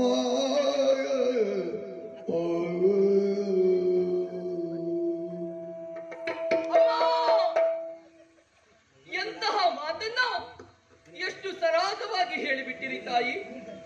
ವಂಶದ ಕೀರ್ತಿಯನ್ನು ಬೆಳಗುವುದಕ್ಕಾಗಿ, ಉಜ್ವಲಗೊಳಿಸುವುದಕ್ಕಾಗಿ, ಕಾಪಾಡುವುದಕ್ಕಾಗಿ ನಿಮ್ಮ ಮಗ ಹೊರಟು ನಿಂತಿದ್ದಾನೆ. ಇದ್ದಿರುವಂತಹ ನನಗೆ ತಡೆದು ನಿಲ್ಲಿಸಿ ಮಾತನ್ನ ಆಡಿಸುವುದಕ್ಕೆ ಮುಂದಾಗುತ್ತಾ ಇದ್ದೀರಲ್ಲಮ್ಮ. ಯಾಕಮ್ಮ, ಯಾಕೆ ತಾಯಿ ನೀವು ಈ ರೀತಿಯಾಗಿ ವರ್ತಿಸುವುದಕ್ಕೆ ಮುಂದಾಗುತ್ತಾ ಇದ್ದೀರಾ? ನೋಡಮ್ಮ, ಕೌರವರು ಮಾಡಿರುವಂತಹ ತಂತ್ರಗಾರಿಕೆಯನ್ನು ನೋಡು. ಈ ಕಡೆಯಲ್ಲಿ ಸಂಶಪ್ತಕರೆಂಬ ಹಸುರನ್ನ ಬಿಟ್ಟು ನನ್ನ ತಂದೆ ಹಾಗೂ ಮಾವರನ್ನ ಆ ಕಡೆಗೆ ಕಳುಹಿಸಿಕೊಡುವಂತೆ ಮಾಡಿದ್ದಾರೆ. ನಂತರ ಈ ಕಡೆಯಲ್ಲಿ ಚಕ್ರವ್ಯೂಹವನ್ನು ರಚನೆ ಮಾಡಿ ಪಾಂಡವರಿಗೆ ಪಂಥಾವಾದದ ಮಾತನ್ನ ಆಡಿದ್ದಾರೆ. ಏನು ಗೊತ್ತುಂಟೇನಮ್ಮ, ಪಾಂಡವರಲ್ಲಿ ವಿಕ್ರಮಿಗಳೇ ಇದ್ದಂತೆ ಹೋದುವಂತಾಗಿದ್ರೆ ಬರಲಿ ನೋಡೋಣ ಎನ್ನುವ ಹಾಗೆ ಈ ಮಾತನ್ನ ಕೇಳಿರುವಂತಹ ದೊಡ್ಡಪ್ಪರಾಗಿರುವಂತಹ ಧರ್ಮಜ ನೆಲನೋಟಕನಾಗಿ ಕುಳಿತುಕೊಂಡಿರುವಂತಹ ಸಂದರ್ಭ ಅವರಲ್ಲಿಗೆ ಕೋಲ್ಮೆಚ್ಚಿದ ಹಾಗೆ ಪ್ರವೇಶ ಮಾಡಿ ರಣವೀಳವನ್ನು ಕೂಡ ಪಡೆದುಕೊಂಡು ತಾಯಿಯ ಆಶೀರ್ವಾದವು ಶ್ರೇಷ್ಠ ಎಂಬ ವಿಚಾರವನ್ನು ಅರಿತಿರುವಂತಹ ಈ ಅಭಿಮನ್ಯು ನಿಮ್ಮ ಆಶೀರ್ವಾದವನ್ನ ಪಡೆಯುವುದಕ್ಕಾಗಿ ನಿಮ್ಮ ಗೃಹದತ್ತ ಧಾವಿಸಿ ಬರುತ್ತಿರುವಂತಹ ಸಂದರ್ಭಕ್ಕೆ ಮಾರ್ಗ ಮಧ್ಯದಲ್ಲಿ ಸಿಕ್ಕಿದವರು ತಾವು. ಅಮ್ಮ, ಯುದ್ಧಕ್ಕೆ ಹೋಗ್ತೇನೆ ಎನ್ನುವಂತಹ ವಿಚಾರವನ್ನ ತಮ್ಮಲ್ಲಿ ಹೇಳಿದಾಗ ತಾವಾಡಿದಂತಹ ಮಾತು ತನ್ನ ಶಿರವನ್ನೇ ಕತ್ತರಿಸಿ ಮುಂದಕ್ಕೆ ಹೋಗು ಎನ್ನುವ ಹಾಗೆ ಹೇಳುವುದಕ್ಕೆ ಮುಂದಾಗುತ್ತಾ ಇದ್ದೀರಾ. ಯಾಕಮ್ಮ, ಯಾಕೆ ತಾಯಿ ನೀವು ಈ ರೀತಿಯಾಗಿ ವರ್ತಿಸುತ್ತಾ ಇದ್ದೀರಾ? ಹೆತ್ತವ್ವೆಯ ಕತ್ತನ್ನ ಕತ್ತರಿಸುವಂತಹ ಕಟುಕ ನಾನಲ್ಲ ತಾಯಿ, ಕಟುಕ ನಾನಲ್ಲಮ್ಮ. ಆದ್ರೆ ಏನು ಮಾಡೋಣ, ಪರಿಸ್ಥಿತಿ ಹಾಗೆ ಬಂದೊದಗಿದೆ. ನಮ್ಮ ಚಂದ್ರವಂಶವು ಅದೆಷ್ಟೋ ವರ್ಷಗಳಿಂದ ಗಳಿಸಿಕೊಂಡು ಬಂದಂತಹ ಕೀರ್ತಿ, ಘನತೆ, ಗೌರವವೆಲ್ಲವೂ ಇವತ್ತಿಗೆ ನಾಶವಾಗಬೇಕೇನಮ್ಮ? ಸಾಧ್ಯವಿಲ್ಲ ತಾಯಿ. ಹಾಗಾಗುವುದಕ್ಕೆ ನಾನು ಕೊಡುವುದಕ್ಕೆ ಸಿದ್ಧವಿಲ್ಲ. ನೀವೇನು ಸಾಮಾನ್ಯದವರೇ ತಾಯಿ? ಅಲ್ಲವೇ ಅಲ್ಲ. ಮಂಗಳಾಂತಕ ತಿಮಿರ ಪತಂಗ ಗರುಡೋತ್ತುಂಗ ರಿಪಮದ ಭಂಗ ಅಂಗನ ಪ್ರಿಯ ನಂಗ ಪಿದಕ ಲಿಂಗ ಮದ್ದನ ಅಭಿತ ಕರುಣಾ ಪಾಂಗ ನರ ಸಿಂಗಮೂರ್ತಿ ಎನಿಸಿಕೊಂಡಿರುವಂತಹ ಶ್ರೀಕೃಷ್ಣ ಪರಮಾತ್ಮನ ಬಗಿನಿ ಯುದ್ಧ ಎಂದರೆ ಹಬ್ಬ ಎನ್ನುವಂತಹ ತ್ರಿಲೋಕ ವಿಜಯಿ ಪಾರ್ಥನ ಮಡದಿ ತಾವಿದ್ದೀರಿ. ವೀರ ಅಭಿಮನ್ಯುವಿನ ತಾಯಿ ಇಷ್ಟಿರುತ್ತ ಒಂದು ಸಾಮಾನ್ಯ ಹೆಣ್ಣಿನ ನೆಲೆಯಲ್ಲಿ ನಿಂತು ವ್ಯವಹರಿಸುವುದಕ್ಕೆ ಮುಂದಾಗುತ್ತಾ ಇದೆಯಲ್ಲಮ್ಮ. ಯಾಕಮ್ಮ? ನೋಡಮ್ಮ, ನಮಗಾಗಿ ಯಾರ್ಯಾರು ಎಷ್ಟೆಷ್ಟೋ ಕಷ್ಟವನ್ನು ಪಡುತ್ತಿರುವಾಗ ನಮಗಾಗಿ ನಾವೊಂದಿಷ್ಟು ಕಷ್ಟವನ್ನು ಪಟ್ಟರೆ ತಪ್ಪೇನಮ್ಮ? ತಪ್ಪೇನಮ್ಮ? ಈ ಕಡೆಯಲ್ಲಿ ನೋಡಮ್ಮ, ತನ್ನ ಅಪ್ಪ ಯುದ್ಧಕ್ಕೆ ಹೋಗಿದ್ದಾನೆ, ಆಗ ಬರ್ತಾನೆ, ಈಗ ಬರ್ತಾನೆ, ಇನ್ನೊಂದು ಕ್ಷಣದಲ್ಲಿ ಬರ್ತಾನೆ ಎನ್ನುವ ಹಾಗೆ ಕಾದು ಕುಳಿತಂತಹ ಮಕ್ಕಳಿಗೆ ಸಿಕ್ಕಿದ್ದು ಅಪ್ಪನ ಮೃತದೇಹ ತಾಯಿ, ಅಪ್ಪನ ಮೃತದೇಹವಮ್ಮ. ಆ ಮಕ್ಕಳು ರೋಧಿಸುವ ಬಗೆಯನ್ನು ನೋಡಮ್ಮ. ಅಪ್ಪ ಅಪ್ಪ ಮಾತಾಡಿ ಅಪ್ಪ, ಮಾತಾಡಿ ಅಪ್ಪ, ಮಾತಾಡಿ ಅಪ್ಪ ಅಂತ ರೋಧಿಸುವ ಮಕ್ಕಳಿಗೆ ನಾನಿದ್ದೇನಂತ ಉತ್ತರಿಸುವವರು ಯಾರಿದ್ದಾರಮ್ಮ? ಹಾಗೆ ಈ ಕಡೆಯಲ್ಲಿ ನೋಡಮ್ಮ, ಭಾರತೀಯ ಸತಿ ಪದ್ಧತಿಯಲ್ಲಿ ಹುಟ್ಟಿದಂತಹ ಹೆಣ್ಣು ಪ್ರತಿನಿತ್ಯ ದೇವರಲ್ಲಿ ಬೇಡಿಕೊಳ್ಳುವುದು ಏನನ್ನ? ಕುಂಟನಾಗಲಿ, ಕಿವುಡನಾಗಿರ್ಲಿ, ಹಳವನಾಗಿರ್ಲಿ, ರೋಗಿಷ್ಠನಾಗಿರ್ಲಿ, ಪಾಪಿಷ್ಠನೇ ಆದವರು ಸಹ ನನ್ನ ಗಂಡ ನನಗೆ ಮುತ್ತೈದ ಸೌಭಾಗ್ಯವನ್ನು ಕೊಡಪ್ಪ ಅಂತ ದೇವರಲ್ಲಿ ಬೇಡಿಕೊಳ್ತಾಳೆ. ಅಂತಹ ಬೇಡಿಕೊಂಡಂತಹ ಹೆಣ್ಣಿಗೆ ದೇವರು ಕೊಟ್ಟಿರುವಂತಹ ಶಿಕ್ಷೆ ಯಾವುದು ನೋಡಮ್ಮ. ಮದುವೆಯಾದ ಹೊಸ್ತರಲ್ಲಿ ಗಂಡನ ಕುರಿತಾಗಿ ನೆನೆದು ಹಡಿಯ ಸುಂದರವನ್ನು ಒರೆಸಿಕೊಂಡು, ಕೈಬಳೆಯನ್ನು ಒಡೆದುಕೊಂಡು, ಮಾಂಗಲ್ಯ ಸೂತ್ರವನ್ನು ಹರಿದುಕೊಂಡು, ಕಾಲುಂಗುರವನ್ನು ಗಂಡದ ಹೆಣದ ಮೇಲೆ ಎಸೆಯುತ್ತಾ, ರಮಣ ನನಗೆ ಯಾಕೆ ಇಂತಹ ವೈದ್ಯವ್ಯ ದೀಕ್ಷೆ ಕೊಟ್ಟೆ ಎನ್ನುವ ಹಾಗೆ ರೋಧಿಸುವಂತಹ ಹೆಣ್ಣಿಗೆ ಉತ್ತರಿಸುವವರು ಯಾರಿದ್ದಾರಮ್ಮ? ಯಾರಿದ್ದಾರೆ ತಾಯಿ? ಹಾಗೆ ಈ ಕಡೆಯಲ್ಲಿ ನೋಡಮ್ಮ, ವೃದ್ಧ ದಂಪತಿಗಳು ಹತ್ತಿಲ್ಲ, ಹಲವಿಲ್ಲ, ಇದ್ದದ್ದು ಒಂದೇ ಕರುಳ ಕುಡಿ, ಒಂದೇ ಒಂದು ಕರುಳ ಕುಡಿಯಮ್ಮ. ರಣಕ್ಷೇತ್ರಕ್ಕೆ ತನ್ನ ಮಗ ಹೋಗಿದ್ದಾನೆ, ಆಗ ಬರ್ತಾನೆ, ಈಗ ಬರ್ತಾನೆ, ಇನ್ನೊಂದು ಕ್ಷಣದಲ್ಲಿ ಬರ್ತಾನೆ ಎನ್ನುವ ಹಾಗೆ ಕಾದು ಕುಳಿತಂತಹ ವೃದ್ಧ ದಂಪತಿಗಳಿಗೆ ಸಿಕ್ಕಿದ್ದು ಮಗನ ಮೃತದೇಹವಮ್ಮ, ಮಗನ ಮೃತದೇಹ ತಾಯಿ. 10 ಮಕ್ಕಳಿದ್ದರೂ ಸತ್ತ ಮಕ್ಕಳನ್ನು ಪೆನ್ನು ಹೋಗುವುದಿಲ್ಲವಂತೆ. ಪುತ್ರ ಶೋಕ ನಿರಂತರ. ಕೊನೆಯ ಕಾಲದಲ್ಲಿ ಮಗನ ಹೆಗಲ ಮೇಲೆ ನಮ್ಮ ಹೆಣ ಹೋಗುತ್ತದೆ ಎನ್ನುವ ಹಾಗೆ ಕಾದು ಕುಳಿತಂತಹ ವೃದ್ಧ ದಂಪತಿಗಳಿಗೆ ಸಿಕ್ಕಿದ್ದು ಮಗನ ಮೃತದೇಹ ತಾಯಿ, ಮಗನ ಮೃತದೇಹ. ನೋಡಮ್ಮ, ಸುತ್ತಲೂ ದೃಷ್ಟಿಯನ್ನ ಹಾಯಿಸಿ ನೋಡು.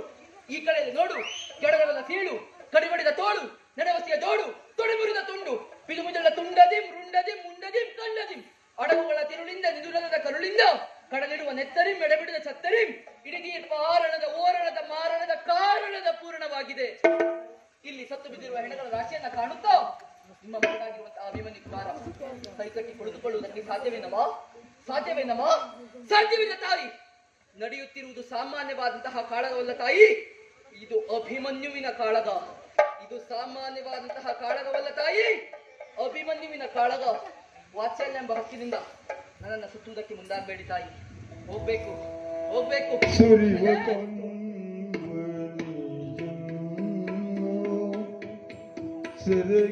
ಸೆರಗಿಂದರೇದಿ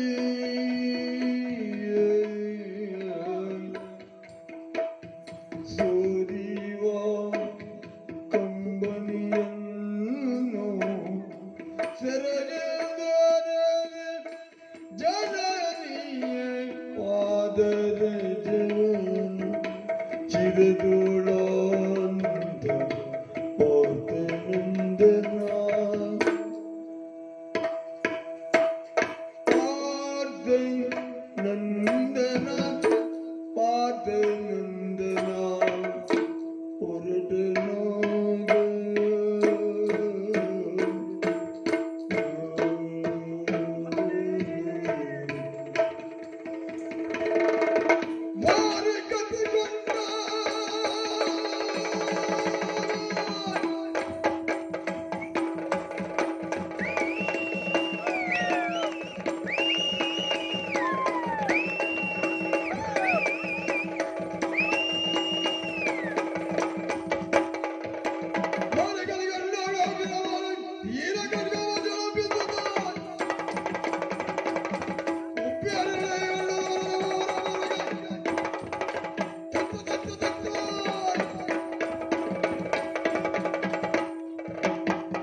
ಮಾತು?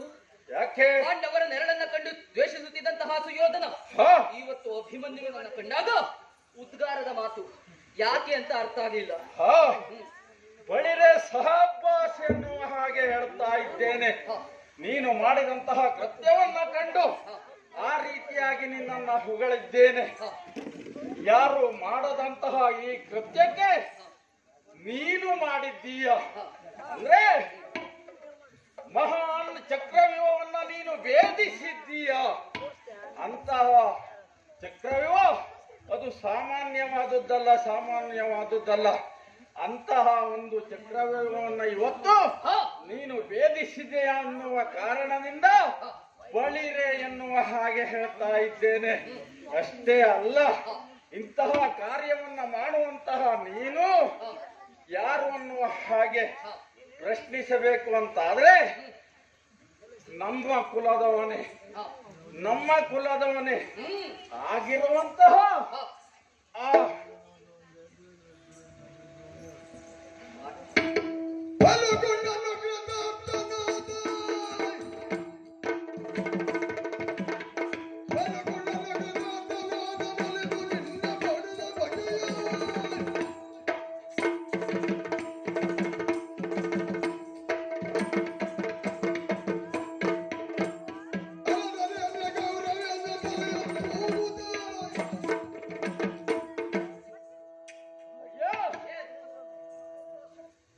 ಯಾರು ಎನ್ನುವ ಹಾಗೆ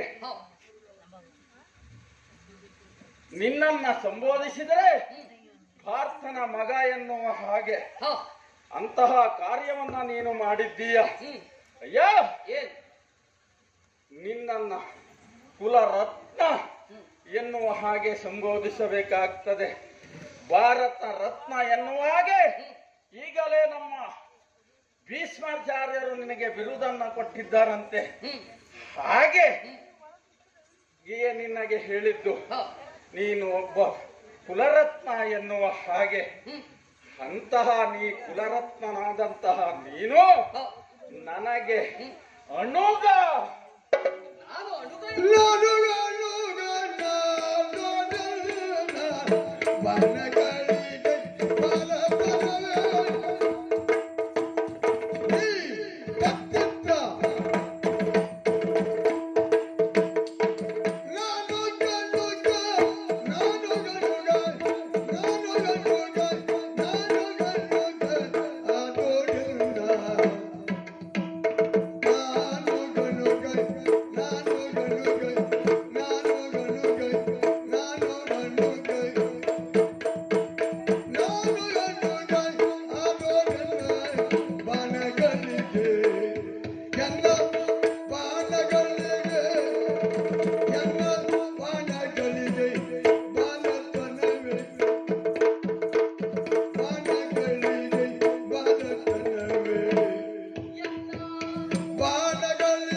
ಚರಗಳಾಗ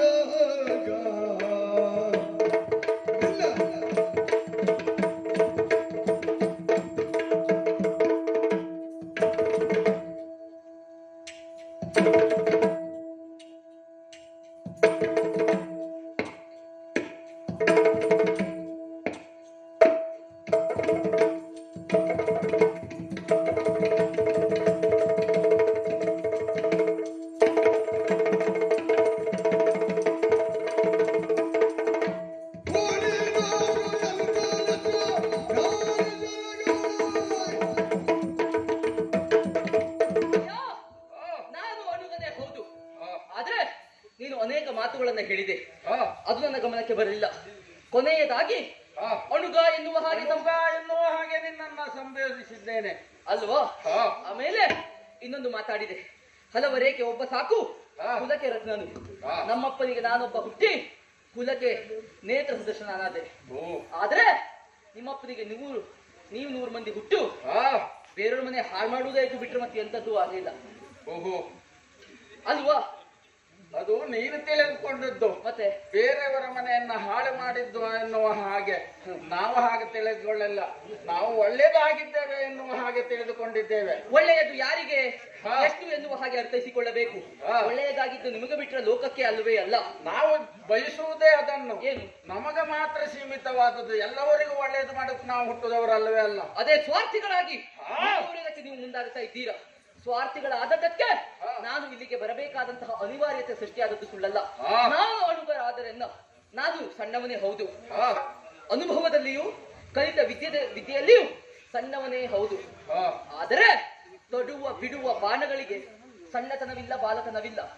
ಇನ್ನು ಹೆಚ್ಚು ಮಾತನ್ನು ಹೆಚ್ಚು ಹೌದು ಅಂತಾದ್ರೆ ರಣಕ್ಷೇತ್ರದಲ್ಲಿ ಮುಂದೆ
ಗೆದ್ದವ. ಹಾಗೆ ಪ್ರಸಂಗ ಇಲ್ಲಿ ಮುಗೀತು ಅಂತ ಆಯ್ತು. ಮುಗಿಲಿಲ್ಲ. ಬನ್ನಿ ಹೋಗುವ. ದೈಹಿಕವಾಗಿ ಸೋತದ್ದಲ್ಲ, ಮತ್ತೆ ಮಾನಸಿಕವಾಗಿ ಸೋತೆವು. ಮಾನಸಿಕವಾಗಿ ಸೋತದ. ಅದು ಹೇಗೆ ಅಂತ ಅರ್ಥ ಆಗಿಲ್ಲ ಗುರುಗಳೇ. ಮಗು, ನಿನ್ನಂತ ಕರಚಮತ್ಕೃತಿ, ಹಾ, ಈ ಚಕ್ರವ್ಯೂಹದಲ್ಲಿ ನಿನ್ನ ಓಡಾಟ, ನಡೆದಾಟ, ನಿನ್ನ ಕೃತಿಯನ್ನ ಕಂಡು ಮನಸಾರೆ ಸೋತಿದ್ದೇವೆ. ಓಹೋ, ಯಾಕೆಂದ್ರೆ ಗುರುಗಳು ನಾವು ಹಾ, ನಿನಗಲ್ಲ, ನಿನ್ನ ಅಪ್ಪನಿಗೆ. ಹಾಗೆಯೇ ಪಾಂಡವ ಕೌರವರಿಗೆ ಕಲಿಸುತ್ತಾ ಕಲಿಸುತ್ತಾ ನಿನ್ನಂತ ಶಿಷ್ಯರನ್ನ ಹಲವರನ್ನ ಕಂಡವರು. ನಿನ್ನ ಬೆಳವಣಿಗೆಯನ್ನ ಕಂಡು, ನಿನ್ನ ಕರಚಮತ್ಕತೆಯನ್ನ ಕಂಡು ಬಹಳ ಸಂತೋಷವಾಯಿತು. ಹುಡುಗ ವೈರಿಯೇ ಆಗಿರಲಿ, ಅವನಲ್ಲಿ ವಿದ್ಯೆ ಉಂಟು, ಸಾಮರ್ಥ್ಯ ಉಂಟು ಅಂತ ಆದ್ರೆ ಹೊಗಳಲೇಬೇಕಾದದ್ದು ಕರ್ತವ್ಯ ಎಂಬ ನೆಲೆಯಲ್ಲಿ ಹೊಗಳುತ್ತಾ ಇದ್ದೇನೆ ನಿನ್ನನ್ನ. ಬಳಿರೇ ನೀನು, ಓಹೋ, ಶಹಭಾಸ್ ಎಂಬುದಾಗಿ ಹೊಗಳಲೇಬೇಕು. ಅಭೇದ್ಯವಾದಂತಹ ಚಕ್ರವ್ಯೂಹ, ಎಂತಹ ಪಟುಭಟರಾದರೂ ಒಮ್ಮೆ ಎದೆಯಲ್ಲಿ ನಡುಕ ಹುಟ್ಟಿಸುವಂತಹ ಈ ಚಕ್ರವ್ಯೂಹವನ್ನ ಸಿಂಹದ ಮರಿಯೋಪಾದಿಯಲ್ಲಿ ಹೊಕ್ಕಿ ಧೂಳಿಪಟವನ್ನ ಗೈದಿದ್ದೀಯ. ಅಲ್ಲದೆ ಸೇನಾ ನಾಯಕನಾದಂತಹ ಕೌರವನನ್ನು ಕಟ್ಟಿ ಎಳೆಯುವುದಕ್ಕೆ ಮುಂದಾಗ್ತಾ ಇದ್ದೀಯ. ನಿನ್ನ ಪರಾಕ್ರಮಕ್ಕೆ ಸೋತೆವು ಎಂಬುದಾಗಿ ಹೇಳ್ತಾ ಇದ್ದೇನೆ. ಓಹೋ, ಅಷ್ಟೇ ಅಲ್ಲ, ನಿನ್ನನ್ನ ನಾನು ಹೀಗೆ ಬಿಡ್ತಾ ಇದ್ದೇನೆ. ಯಾಕೆ? ಯಾಕೆ? ಶಿಶು ನೀನು ನಮ್ಮ ಲೆಕ್ಕದಲ್ಲಿ. ಯಾಕೆ ನಿನ್ನ ತಂದೆ ನಮ್ಮ ಶಿಷ್ಯ, ಓಹೋ, ಅವನ ಮಗ ನೀನು. ಹ. ಆ ಲೆಕ್ಕದಲ್ಲಿ ನೀನು ಶಿಶು. ಹ್ಮ್. ಅಷ್ಟೇ ಅಲ್ಲ, ಹ. ನಿನ್ನ ಮಡದಿಯಾದಂತಹ ಉತ್ತರೆ ಗರ್ಭವತಿಯಾಗಿದ್ದಾಳೆ ಎಂಬಂತಹ ಸುದ್ದಿಯನ್ನು ನಾವು ಕೇಳಿದ್ದೇವೆ. ಆ ಶಿಶುವಿಗೂ ಈಗ ನಿನ್ನನ್ನ ಕೊಂದೆ ಅಂತ ಆದ್ರೆ ಅದು ಅವಳು ಬಸಿರನ್ನ ಬಡಿದುಕೊಂಡು ಆ ಶಿಶುವಿನ ಹತ್ಯೆ ಪಾತಕ ನಮಗೆ ಬರಬಹುದಲ್ಲವೇ? ಭ್ರೂಣ ಹತ್ಯೆ ಪಾಪ. ಹ, ಶಿಶು ಹತ್ಯದ ಪಾತಕಕ್ಕೆ ನಾವು ಅಂಜುತ್ತಾ ಇದ್ದೇವೆ. ಹ. ಅದಕ್ಕಾಗಿ ನಿನ್ನನ್ನು ಬಿಟ್ಟಿದ್ದೇನೆ. ನೀನು ಶಿಶು, ಬದುಕಿಕ ಹೋಗು. ಈ ಯುದ್ಧ ಎಲ್ಲ ಬೇಡ ನನಗೆ, ಹೋಗು. ಈ ಬಗೆಗಾಗಿ 2 ಪ್ರಶ್ನೆಗಳನ್ನ ಕೇಳ ಗುರುಗಳೇ. ಶಿಲುಗನದಲ್ಲಿ ಸಂಬರನೆಂಬ ಸುರನ ಅದುಕೊಳ್ಳನೆ ಮರನು.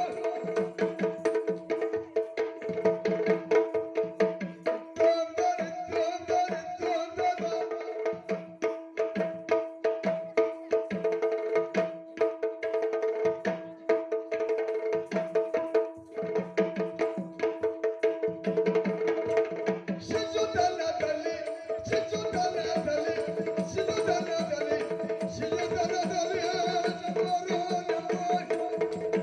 ಸಂವರನೆಂಬ ದೂರನ ಅದುಗೊಳ್ಳದ ಸ್ವರನು.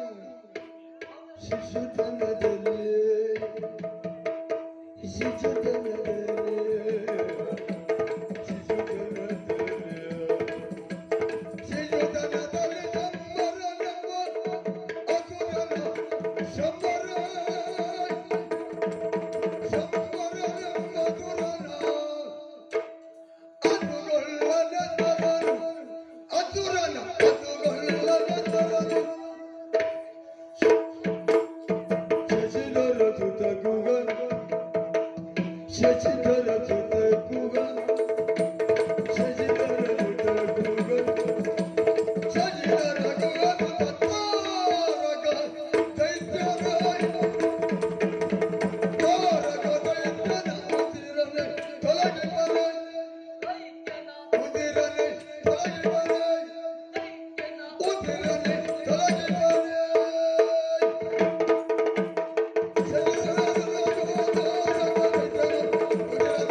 ಅದಕ್ಕಾಗಿ 2 ಪ್ರಶ್ನೆ ನಿಮ್ಮಲ್ಲಿ. ಶಿಶುತನದಲ್ಲಿ ಶಂಬರನೆಂಬ ಸುರನು ಹಸುಗೊಳ್ಳನೆ ಸ್ವರನು. ಶಂಬರಾಸುರನೆಂಬ ಘೋರದಾನವನನ್ನ ನನ್ನ ಮಾವನ ಮಗನಾಗಿರುವಂತಹ ಮಾರ ಮನ್ಮಥ ಕೊಂದು ಮುಗಿಸಿದವನಿದ್ದಾನೆ. ಅಷ್ಟೇ ಅಲ್ಲ, 6 ದಿನದಲ್ಲಿ ಘೋರ ದಾನವನಾಗಿರುವಂತಹ ತಾರಕನ ಶಿರವನರಿದ ಮಯೂರ ವಾಹನ ಕಾರ್ತಿಕೇಯ ಸ್ವಾಮಿ. ಅಷ್ಟೇ ಅಲ್ಲ, ನನ್ನ ಮಾವನಾಗಿರುವಂತಹ ಕೃಷ್ಣ ಕಂಸನನ್ನ ಕೊಂದಿದ್ದಾನೆ. ಇವರೆಲ್ಲರೂ ಆ ಸಾಹಸವನ್ನ ಮಾಡಿದ್ದು ಯಾವಾಗ ಅಂತ ಕೇಳಿದ್ರೆ ಎಳವೆಯಲ್ಲಿಯೇ ಹೊರತು ದೊಡ್ಡಾದ್ಮೇಲಲ್ಲ. ಅಷ್ಟೇ ಅಲ್ಲದೆ ಧ್ರುವ ಹರಿಯನ್ನ ಒಲಿಸಿಕೊಂಡಿದ್ದು ಸಣ್ಣವರಿರುವಾಗಲೇ. ಅವರೊಟ್ಟಿಗೆ ನಾನು ಸೇರದೇ ಇದ್ರು ಅಡ್ಡಿಲ್ಲ. ಅವರ ಆದರ್ಶವನ್ನ ಪಾಲಿಸಿದ್ರೆ ತಪ್ಪೇನು ಅಂತ ಕೇಳ್ತೇನೆ ಗುರುಗಳು. ಅವರೆಲ್ಲರೂ ವರವಲಾನ್ವಿತವಾಗಿ ಮೆರೆಯುತ್ತಿರುವಂತಹ ದುಷ್ಟ ರಾಕ್ಷಸರನ್ನು ಕೊಲ್ಲುವುದಕ್ಕೆ ಅವತರಿಸಿದವರು. ಕಥೆಯನ್ನೆಲ್ಲ ಓದಿದ್ರೆ ಆಗ್ಲಿಲ್ಲ ಅಭಿಮನ್ಯು. ಮತ್ತೆ ಎಲ್ಲಿ ಸಂದರ್ಭಕ್ಕೆ ಉಪಯೋಗಿಸಬೇಕು ಅಂತ ಇರ್ತದೆ, ಅದಕ್ಕಾಗಿ ಉಪಯೋಗಿಸಿದ್ದೇನೆ. ನಾನು ದುಷ್ಟ ದಾನವನ. ಶಾಪಾದಪಿ ಶರಾದಪಿ ಜಿಹ್ವಾಗ್ರೆ ಚತುರ್ವೇದ ಕರೆ ಧನುರ್ವೇದ ಶಾಪಾದಪಿ ಶರಾದಪಿ ಎಂಬುದಾಗಿ ಬಿರುದಾಂಕಿತ ನಾನಿದ್ದೇನೆ. ಬಾಯಿಯಲ್ಲಿ ಚತುರ್ವೇದವನ್ನ ಅರಿತವನು, ಕೈಯಲ್ಲಿ ಧನುರ್ವೇದವನ್ನ ತಿಳಿದು ಹಲವು ಜನರ ಶಿಷ್ಯರನ್ನು ಪಡೆದ, ಶಾಪದಿಂದಲೂ ಶರದಿಂದಲೂ ದುಷ್ಟಮರ್ದನ ಮಾಡುವಂತಹ ಶಕ್ತಿಯುತವಾದಂತಹ ದ್ರೋಣಾಚಾರ್ಯನಲ್ಲಿ, ದುಷ್ಟ ರಾಕ್ಷಸರಲ್ಲಿ ನನ್ನನ್ನು ಮರ್ದನ ಮಾಡುವುದಕ್ಕೆ ನೀನು ಅವತಾರ ಎತ್ತಿದವನೇ. ನಮಗೂ ಅವತಾರ ಎತ್ತಿಲ್ಲ ಗುರುಗಳೇ, ವರಬಲಾನ್ವಿತನು ನಾನಲ್ಲ. ಆದರೆ ರಣಕ್ಷೇತ್ರದಲ್ಲಿ ನಿಮ್ಮನ್ನು ಕೊಲ್ಲದೇ ಇದ್ರು ಸೋಲಿಸುವುದಕ್ಕೆ ಸಾಧ್ಯ ಉಂಟಲ್ಲ. ಪ್ರಯತ್ನ ಪಡ್ತೀಯೇನೋ? ಪ್ರಯತ್ನ ಯಾವಾಗ ಉಂಟು? ಹಾಗಾದ್ರೆ ನಿನಗೆ ಬಾಣದಿಂದಲೇ ಉತ್ತರ.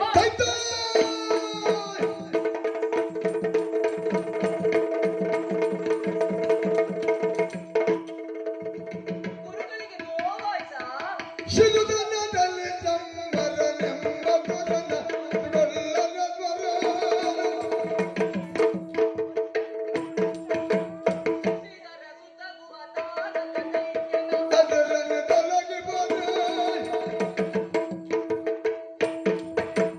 ಗೊಲ್ಲನ ಇದು ಸಾಮಾನ್ಯವಾದಂತಹ ಕ್ಷೇತ್ರ ಅಲ್ಲ, ಇದು ರಣಕ್ಷೇತ್ರ.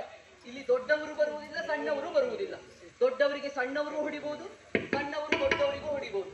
ಇನ್ನು ಅಧಿಕ ಪ್ರಸಂಗತನದ ಮಾತು ನನ್ನಲ್ಲಿ ಆಡಿದ್ರೆ ಕರದಲ್ಲಿರುವಂತಹ ಈ ಬಾಣ ನಿಮ್ಮ ಕುತ್ತಿಗೆಗೆ ಬಂದಿತ್ತು ಎಚ್ಚರ.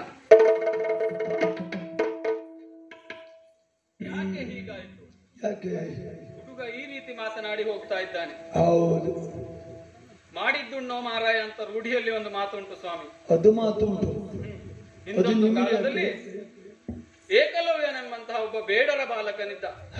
ನಮ್ಮಲ್ಲಿ ವಿದ್ಯಾಭ್ಯಾಸವನ್ನ ಕಲಿಸಿಕೊಡು ಗುರುದೇವ ಎಂಬುದಾಗಿ ಕಾಲಿಗೆ ಬಿದ್ದು ಬೇಡಿಕೊಂಡಿದ್ದ ಆತ. ಅಂದು ಕ್ಷತ್ರಿಯರಿಗೆ ಮಾತ್ರ ಬಿಲ್ವಿದ್ಯೆಯನ್ನ ಕಲಿಸಿಕೊಡುವುದು ಎಂಬುದಾಗಿ ನೇಮ ಇಟ್ಟುಕೊಂಡಂತಹ ನಾನು ಭೀಷ್ಮರಿಗೆ ಮಾತನ್ನ ಕೊಟ್ಟಿದ್ದೆ.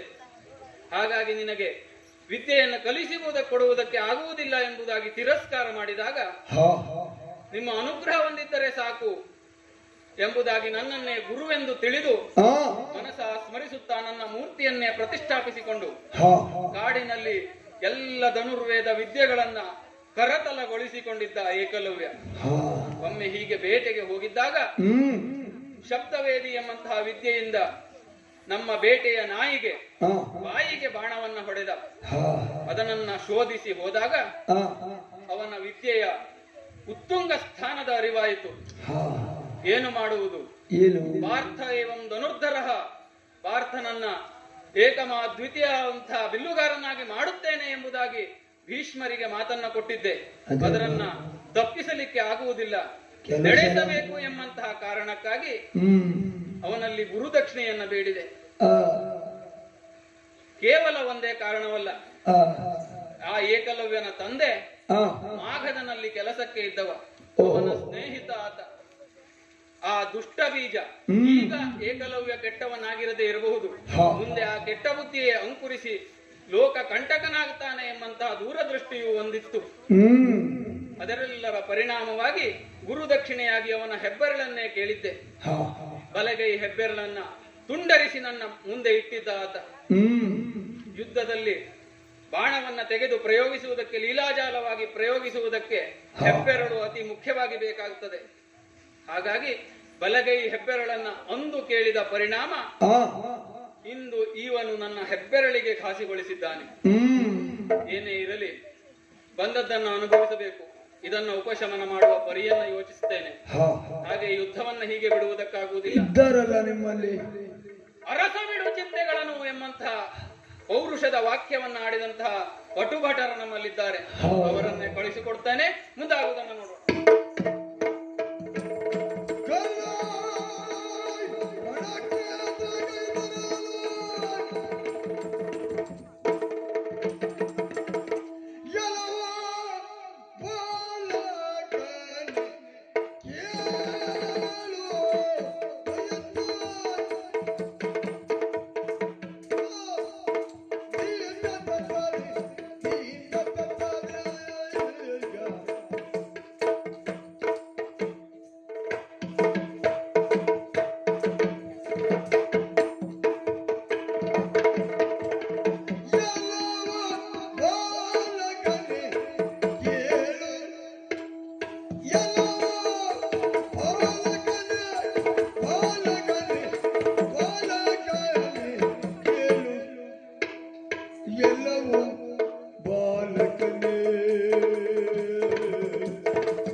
ಚರಗಳನ್ನು ಬಾಲಕ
ಅಯ್ಯೋ ಬಾಲಕನೇ, ಬಾಲಕ ಆಶ್ಚರ್ಯ ಆಶ್ಚರ್ಯವಾಗುತ್ತಾ ಇದೆ. ನನಗೂ ಆಶ್ಚರ್ಯ ಆಗುತ್ತಾ ಉಂಟು. ಯಾಕದು? ಕಾರಣ ಹ, ವ್ಯವಸ್ಥೆಯು ಈಗ ಅವಸ್ಥೆಯಾದರೂ ಕೂಡ ಹ. ಈ ರೀತಿಯಾಗಿ ನೀನು ಹಾರಾಡುವುದಕ್ಕೆ ಮುಂದಾಗುತ್ತಾ ಇದ್ದೀಯ. ಹ. ರಣಕ್ಷೇತ್ರದಲ್ಲಿ ಇಷ್ಟು ಬೇಕು ಮಾಡಿದ್ದೀಯಲ್ಲ, ಹ. ತುಂಬಾ ಸಂತೋಷವಾದ. ನೀವು ಮೆಚ್ಚಿಕೊಂಡಿದ್ದೀಯಲ್ಲ, ಅದೇ ಕುರಿತಾಗಿ ನಾನು ನಿನ್ನ ಕುರಿತಾಗಿ ಮೆಚ್ಚಿಕೊಂಡಿದ್ದೇನೆ. ಯಾಕೆ ವಿರೋಧಿ ಪಾಳೆಯವರಾದರಲ್ಲ, ಆದರೂ ನಮ್ಮ ಪಕ್ಷ ಹ. ನಿನ್ನನ್ನು ಹೊಗಳಿ ಹುರಿದುಂಬಿಸುತ್ತಾ ಇದ್ದೆ. ಹ. ನಿಮ್ಮ ಪಕ್ಷ ಬಿಡು, ನಮ್ಮ ಕುರುಸೇನೆ ನಿನ್ನ ಸಾಹಸದ ಕುರಿತಾಗಿ ಬಾಯಿನ ಮೇಲೆ ಹ. ಬೆರಳನ್ನ ಇಟ್ಟುಕೊಂಡ ಹಾಗಾಗಿದೆ. ಆಹಾ. ಯಾಕೆ ಗೊತ್ತಾ? ಯಾಕೋ? ಬಾಲಕನಾದರೂ ಸಹ ದ್ರೋಣಾಚಾರ್ಯನ ನಿರ್ಮಿಸಿದಂತಹ ಚಕ್ರವ್ಯೂಹವನ್ನು ಭೇದಿಸಿ ಆ, ಹಿಡಿದಿರುವಂತಹ ಕುರಸಿಯಿಂದ ಸವರುತ್ತ ಹ. ಬಂದು ನಿಂತದ್ದು ರಣಕ್ಷೇತ್ರವಲ್ಲವೇ? ಹೌದು. ರಣಕ್ಷೇತ್ರದ ರುಣಿಯಲ್ಲಿ ನಿನ್ನ ಎದುರುಗಡೆಯಲ್ಲಿ ನಿಂತಿರುವಂತಹ ವೀರಾದಿ ವೀರ ಹ. ವೀರ ಕರ್ಣನ ಮುಂದೆ ಬಂದು ನಿಂತಿದ್ದೀಯ. ಅರ್ಥೈಸಿಕೊಂಡು ಅಯ್ಯೋ, ಏ, ಇಷ್ಟಕ್ಕೆ ಸೀಮಿತವಲ್ಲ. ನಿನ್ನೊಡನೆ ಹೋರಾಡಿ ನಾನು ಜಯವನ್ನ ಲಭಿಸಿದೆ ಅಂತ ಹೇಳಾದರೆ ಅದು ನನ್ನ ಪಾಲಿಗೆ ಜಯ ಖಂಡಿತ ಅಲ್ಲವೇ ಅಲ್ಲ. ಯಾಕೆ ಈ ಮಾತು? ಒಂದೊಮ್ಮೆ ನಿನ್ನಲ್ಲಿ ಸೋತೆ ಅಂತ ಹೇಳಾದರೆ ಅದು ನನ್ನ ಪಾಲಿಗೆ ಸೋಲೇ ಅಲ್ಲ. ಯಾಕೆ ಬಲ್ಲೆಯ? ಯಾಕೆ? ಈ ವೀರಕರ್ಣನ ಮುಂದೆ ಪರಸ್ಪರ ವಿರೋಧಿಗಳು ಹೋರಾಡುವುದಕ್ಕೂ ಸರಿ ಸಮಾನತೆ ಎನ್ನುವುದು ಇರಲೇಬೇಕು. ಓಹೋ. ಹಾಗಾಗಿ ಹೇಳ್ತಾ ಇದ್ದೇನೆ, ಈ ಕರ್ಣನ ಮುಂದೆ ನೀನೊಬ್ಬ ಬಾಲಕನಿದ್ದೀಯ. ಬಾಲಕ. ನಾವು ಬಾಲಕರವದು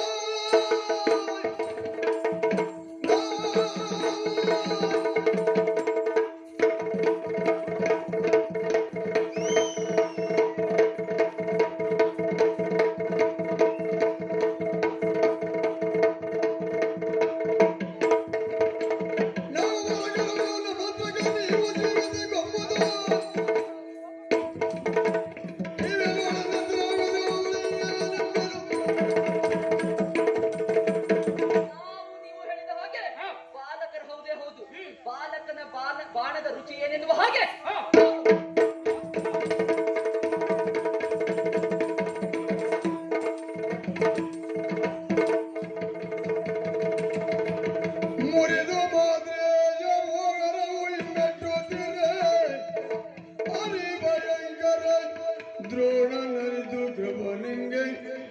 ತರಿಸಿದೋ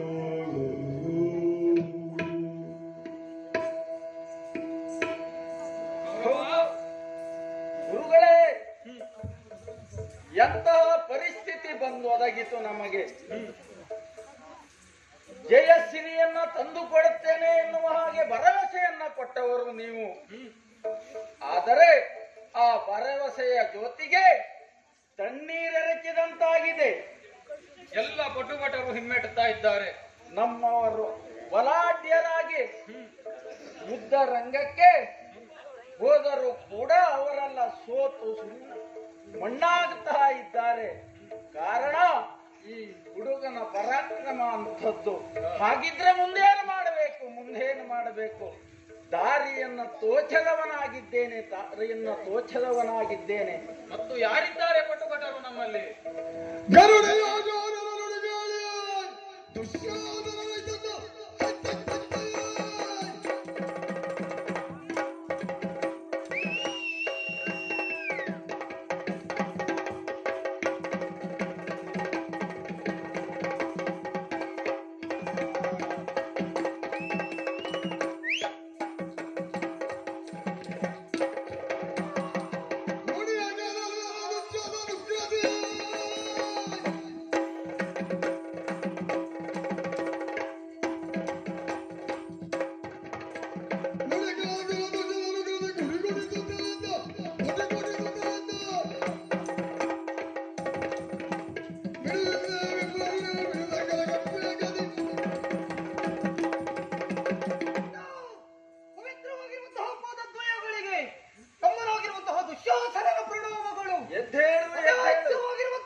ಹಾಗಿದ್ರೆ ನಿನ್ನ ಕುರಿತಾಗಿ ನನಗೆ ಬೇಸರ ಏನು ಗೊತ್ತುಂಟ? ಇಷ್ಟರವರೆಗೂ ನೀನು ನನಗೆ ಅವಕಾಶ ಕೊಡ್ಲಿಲ್ಲ ಅಣ್ಣ. ಕಾಯ್ತಾ ಕುಳಿತುಕೊಂಡೆ. ಆ ಕುರಿತಾಗಿ ನೀನು ಚಿಂತಿಸ. ಈಗ ಬರ್ತೀಯ, ಈಗ ಕರಿತೀಯ, ಆಗ ಕರಿತೀಯ, ಮತ್ತೊಂದು ಕ್ಷಣದಲ್ಲಿ ಕರಿತೀಯ. ಅವಕಾಶ ಸಿಗ್ತದೆ. ನಾನು ಯಾರನ್ನ ಸ್ವಲ್ಪ ಜನ ಇದ್ದಾವಾಗಲೇ ಹಾರಾಡ್ತೇನೆ ಎನ್ನುವ ಹಾಗೆ ಕಾಯ್ತಾ ಇದ್ದೇಣ್ಣ. ಏನು ಮಾಡೋದು? ಸತ್ಯ ಹೋದ್ರು. ಹಾಗಿದ್ರೆ ಅವ್ರು ಇದ್ದಾಗಲೇ ನಾನು ಏನು ಎನ್ನುವುದನ್ನು ಕಾಣಿಸ್ಬೇಕಂತ ಇದ್ದೆ ಅಣ್ಣ. ಅವರೆಲ್ಲ ಹೋದ್ರು, ಇವರು ಇದ್ದವರು ಕಡಿಮೆ. ಅಷ್ಟು ಜನರ ಮುಂದೆ ನಾನು ಕಾಣಿಸ್ಬೇಕನ್ನುವ ಹಾಗೆ. ಬೇಡ, ನಾನಿದ್ದೇನೆ. ಹೆದರಬೇಡ. ಬಿಡು ಬ್ರಾಹ್ಮಣರ ನಡತೆಗಳೆಂತೈಸೆ. ನೆನಪಿಡ್ಬೇಕಿತ್ತು ನೀನು. ಬಾಯಿಲಿ ಹೇಳ್ತೇನೆ. ನೀನ್ ಮಾಡಿದ್ದೀನಿ ಗೊತ್ತುಂಟ? ಎಂತ ಮಾಡಿದ್ದೀನಿ? ಅಲ್ಲ, ಕೆಲವೊಂದು ಸಲ ಆಗೋಗ್ತದ್ಯಾ? ಆಗೋಗ್ತದೆ. ಅದಕ್ಕೆ ನೀನ್ ತಲೆಬಿಸಿ ಮಾಡ್ಬೇಕಾಗುತ್ತೆ. ದುಶ್ಯಾಸನ ಇದ್ರಣ್ಣ. ಈಗ ಅವಕಾಶ ಕೊಡ್ತೀರಾ? ಬ್ರಾಹ್ಮಣರಿಗೆ ನೀನು ಅವಕಾಶ ಕೊಟ್ಟೆ. ಹಾ, ರಕ್ತ ಕಂಡರೆ ಹೆದರುವವರು ಅವ್ರಿಗೆ ಕೊಟ್ಟೆ. ನನಗೇನ್ ಮಾಡಿದೆ? ಹಾಗೇ ಇಟ್ಟೆ. ನಮ್ಮಂತವರೆಲ್ಲ ಯಾಕೆ ಪ್ರಚಾರ ಬರುವುದಿಲ್ಲ ಗೊತ್ತುಂಟ? ನಿಮ್ಮಂತವರಿದ್ರೆ ನಮ್ಮಂತವರೆಲ್ಲ ಪ್ರಚಾರ ಬರುವುದಿಲ್ಲ. ಹೌದು, ನಮ್ಮವರೆಲ್ಲ ಹೇಳ್ತಾರೆ, ಕೇಳ್ಕೊ. ಆವಾಗಲೇ ಕೊಡ್ಬೇಕಿತ್ತು ಅವನಿಗೇನು ಹಾಗೆ. ಎಷ್ಟೊತ್ತಿಗೆ ಅವಕಾಶ ಸಿಕ್ಕಿದ್ರೆ ಏನಂತೆ? ಸಿಕ್ಕಿದ ಅವಕಾಶದಲ್ಲಿ ನಾನು ಏನ್ ಮಾಡ್ತೇನೆ ಗೊತ್ತುಂಟ? ಒಂದ್ ವೇಳೆ ನೀನು ಅಪ್ಪಣೆ ಕೊಟ್ರೆ ಏನ್ ಮಾಡ್ತೇನೆ ಗೊತ್ತುಂಟ?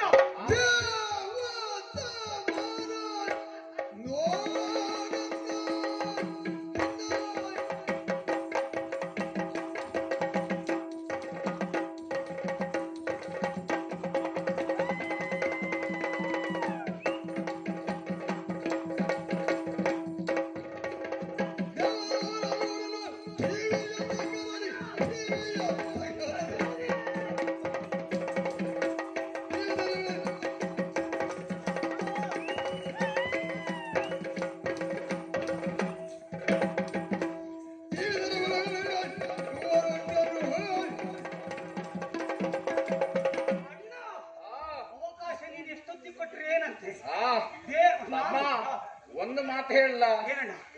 ಅವರಿಗೆ ಮೊದಲ ಅವಕಾಶ ಸಿಕ್ಕಿತೆ ಅಂತ ನೀನು ಭಯ ಪಡಬೇಕಾದದ್ದು, ನೀನು ಹೊಟ್ಟೆಗಿಚ್ಚು ಪಡಬೇಕಾದದ್ದಿಲ್ಲವೇ ಇಲ್ಲ. ಸಿಕ್ಕಿದ ಅವಕಾಶದಲ್ಲಿ ಎಷ್ಟೊತ್ತಿಗೆ ಆಗಿರ್ಲಿ ಸರಿಯಾಗಿ ಬಳಸಿಕೊಂಡ್ರಾಯ್ತಾ? ಅದೇ ಮುಖ್ಯವಾಗಿ ಅದೇ ಮಾತಾಡೋಣ ಅಂತಿದ್ದಣ್ಣ.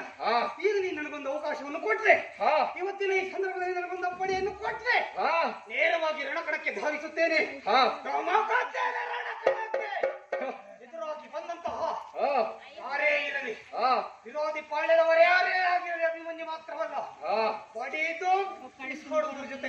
ತಮ್ಮ ಕೈಯೆಲ್ಲ ನಿನಗೆ ಮುಡಿ ಹಿಡಿದು ದರದರನೆ ಎಳೆ ತಂದು ಆ, ನಿನ್ನ ಪದದ್ವಯದಲ್ಲಿ ಒಪ್ಪಿಸುವಂತಹ ಭಾರ ನನ್ನ ದಂಡ. ಆ, ಮತ್ತೆ ಹೇಗಿರ್ಬೇಕು ನನ್ನ ಹೋರಾಟ. ಆ, ಹಿಂದೊಮ್ಮೆ ನಡೆದಿತ್ತಂತೆ ಆ, ಸಮುದ್ರ ಮಥನದ ಕಾಲದಲ್ಲಿ ಹ್ಮ್, ದೇವತೆಗಳಿಗೂ ಹೋಗುದಾನವರೆಗೂ ಆ, ನಡೆದಿರುವಂತಹ ಯುದ್ಧ. ಹ್ಮ್, ಇಂದಿಗೆ ಈ ನನ್ನ ಹೋರಾಟ ಎನ್ನುವುದು ಮತ್ತೆ ಆ ದೇವದಾನವರ ಆ, ಯುದ್ಧವನ್ನು ನೆನಪಿಸಿಕೊಡಬೇಕು. ಆ, ಆ ರೀತಿಯಾಗಿರುವಂತಹ ಯುದ್ಧ ಮಾಡ್ತೇನನ್ನ. ಆ, ನೀನು ಗುರುಗಳೊಂದಿಗೆ ಆ, ನಾನು ಹೋರಾಟ ಮಾಡುವಂತ ಟಿವಿಯನ್ನು ಆ, ಅಲ್ಲೇ ಕುತ್ಕೊಂಡು ನೋಡು ಆಯ್ತಾ. ತಮ್ಮ ಓ, ಇಷ್ಟೊತ್ತು ನಾನು ತಿಳಿಸಿ ಮಾಡ್ತಾ ಇದ್ದೆ. ಹಾ, ಈಗ ಹಾ. ನನಗ್ ಸ್ವಲ್ಪ ಧೈರ್ಯ ಬಂತು ನೋಡು. ಯಾಕೆ ಹೇಳು? ನನ್ನ ತಮ್ಮ ಬಂದಿದ್ದಾನೆ. ನೀನ್ ಬರೀ ಸಣ್ಣ ಮಾಡಬಾರ್ದಣ್ಣ, ಜೋರು. ಹೌದಾ? ಹಾಗಿದ್ರೆ ತಡ ಮಾಡುವ ಹಾಗಿಲ್ಲ. ಇದು ಅಭಯವನ್ನ ಇಟ್ಟಿದ್ದೇನೆ. ಮಾಡು. ಜಯಶಾಲೆಯಾಗುವ ಶುಭವಾಗಲಿ.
ಬರುತ್ತಿರುವವರು ಯಾರು ಎಂದು ವೀಕ್ಷಿಸಿದಾಗ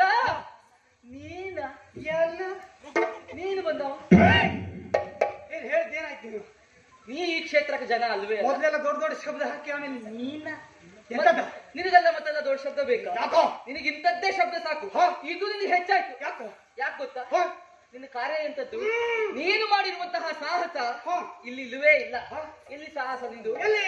ತುಂಬಿದ ಸಭೆಯಲ್ಲಿ ಹೆಣ್ಣೋರ್ವಳು ಸೀರೆಯನ್ನ ಎಳಿಲಿಕ್ಕಾದೀತು ಬಿಟ್ರೆ ಅದು ಅರ್ಧಂಬರ್ಧ ಪೂರ್ಣ ಅಲ್ಲ, ಪಾಪಿ. ಅದಕ್ಕೆ ನೀ ಜನ ಬಿಟ್ರೆ ನಮ್ಮಂತಹ ಕ್ಷತ್ರಿಯರೊಡನೆ ಹೋರಾಡಿ ಜಯಿಸುವಂತಹ ಚಾಕಚಕ್ಯತೆಯ ಚುರುಕುಮತಿತ್ವವು ನಿನ್ನಲ್ಲ. ಭೀಷಣವು ನೀನವುದೆಲ್ಲವೋ ದುಶ್ಯಾಸನ. ಇಂದಿನ ರಣಕಣದಲ್ಲಿ ನಿನ್ನ ಬಲುವನ್ನ ಭಂಗಿಸದೇ ಇದ್ದೆ ಇಂದಿನ ನನಗೆ ಶರ ಸನ್ಯಾಸ. ಅದನ್ನು ಮೊದಲು ಮಾಡು ಪುಣ್ಯಾತ್ಮ. ಯಾಕೆ? ಎಂದ ಮಾತಗ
ಮುಗುತ್ತಿ ಮುಂದತ್ತಿ ಬರ್ತಾ ಇದ್ದೀಯ. ತಡೆದಂತಹ ನನ್ನಲ್ಲಿ ಎಲ್ಲವೂ ದುಶ್ಯಾಸನ ಬಂದವ ನೀನ ಎನ್ನುವ ಹಾಗೆ ನೀನೇ ತಾತ್ಸಾರದ ಭಾವನೆಗಳಿಂದ ತಾತ್ಸಾರದ ಮಾತುಗಳನ್ನು ಆಡ್ತಾ ಇದ್ದೀಯ. ಬಿಡ ಬಿಡ ನೀನೇನು ಇವತ್ತಿಗೆ ಹೋರಾಟ ಕಣದಲ್ಲಿ ನೀನಂತವ್ರು ಬರೋದಲ್ಲ, ಮತ್ತೆ ನಿನ್ನ ಅಪ್ಪನಂತವ್ರು, ನಿನ್ನ ದೊಡ್ಡಪ್ಪನಂತವ್ರು, ನಿನ್ನ ಚಿಕ್ಕಪ್ಪನಂತವ್ರು ಬರಲಿ. ಅವ್ರ ಎದುರಿಗೆ ನನ್ನ ಸಾಹಸ ಎಷ್ಟು ಏನೆಂಬುದನ್ನು ತೋರಿಸ್ತೇನೆ. ಬಿಟ್ರೆ ನೀನೇ ಸಣ್ಣ ಹುಡುಗ, ನೀನು ನನ್ನ ಮುಂಭಾಗದಲ್ಲಿ ಏನೂ ಅಲ್ಲ. ನಿಜವಾಗ್ಲೂ ನಿನ್ನ ಸ್ಥಾನದಲ್ಲಿ ನಾನೇನ್ ಮಾಡ್ತಿದ್ದೆ ನಿನಗಿಂತಲೂ ಹೆಚ್ಚಿನಾಗೆ ಮಾಡ್ತಿದ್ದೆ. ಬಿಟ್ರೆ ಇಷ್ಟು ಮಾಡ್ತಾ ಇರಲಿಲ್ಲ ಪಾಪಿ. ನನ್ನ ಸ್ಥಾನದಲ್ಲಿ ಹೆಚ್ಚಿಗೆ ಮಾಡ್ತಾ ಇದ್ದೆ. ಆ ವಯಸ್ಸಲ್ಲಿ ಇಷ್ಟು ಮಾಡಿದ್ಯಾ? ಯಾಕೆ ನೀನ್ ನೋಡಿದ್ಯಾ? ನಾನ್ ನೋಡ್ಲಿಲ್ಲ, ಆದ್ರೆ ಕೇಳಿದ್ದೇನೆ. ನಿನ್ನ ವಿವರ ಪ್ರವರವನ್ನ ಕೇಳಿದ್ದೇನೆ. ಈಗ ಎಲ್ಲರೂ ಅವ್ರವ್ರಿಗೆ ಬೇಕಾದ ಮಾತಾಡ್ಕೊಳ್ತಾರೆ. ಯಾಕೆ ಗೊತ್ತಾ ಈ ಮಾತು? ಇದುವರೆಗೆ ನೀವು ರಣಕ್ಷೇತ್ರದಲ್ಲಿ ಒಂದು ಯುದ್ಧದಲ್ಲಿ ಗೆದ್ದ ಪ್ರಸಂಗದ ಉದಾಹರಣೆ ಕೊಡು ನೋಡುವ. ಅದಿಲ್ವಾ? ಮತ್ತೆ ನನಗಿಂತ ಅಧಿಕ ಮಾಡಿದ್ದ ಅಂತ ಹೇಳ್ತೀಯಾ? ಹಾಗೆ ಬಿಡ, ಏನು ಬಿಡ, ಈಗ ತೋರಿಸ್ತೇನೆ. ಎಲ್ಲ ಬಾಕಿ ಇದ್ದದ್ದೆಲ್ಲವೂ ಒಂದೇ ಸಲ ತೋರಿಸ್ತೇನೆ. ಹಾಗೆ ಹೋದ್ರೆ ಸರಿ, ಇಲ್ಲ ನಿನ್ನನ್ನು ಕೊಂದು ಬಿಸಾಡ್ಬೇಕಾಗ್ತದೆ. ಜಾಗ್ರತೆ. ಹೋಗುದಿಲ್ಲ ಕೊಳಚೆ ನೀರು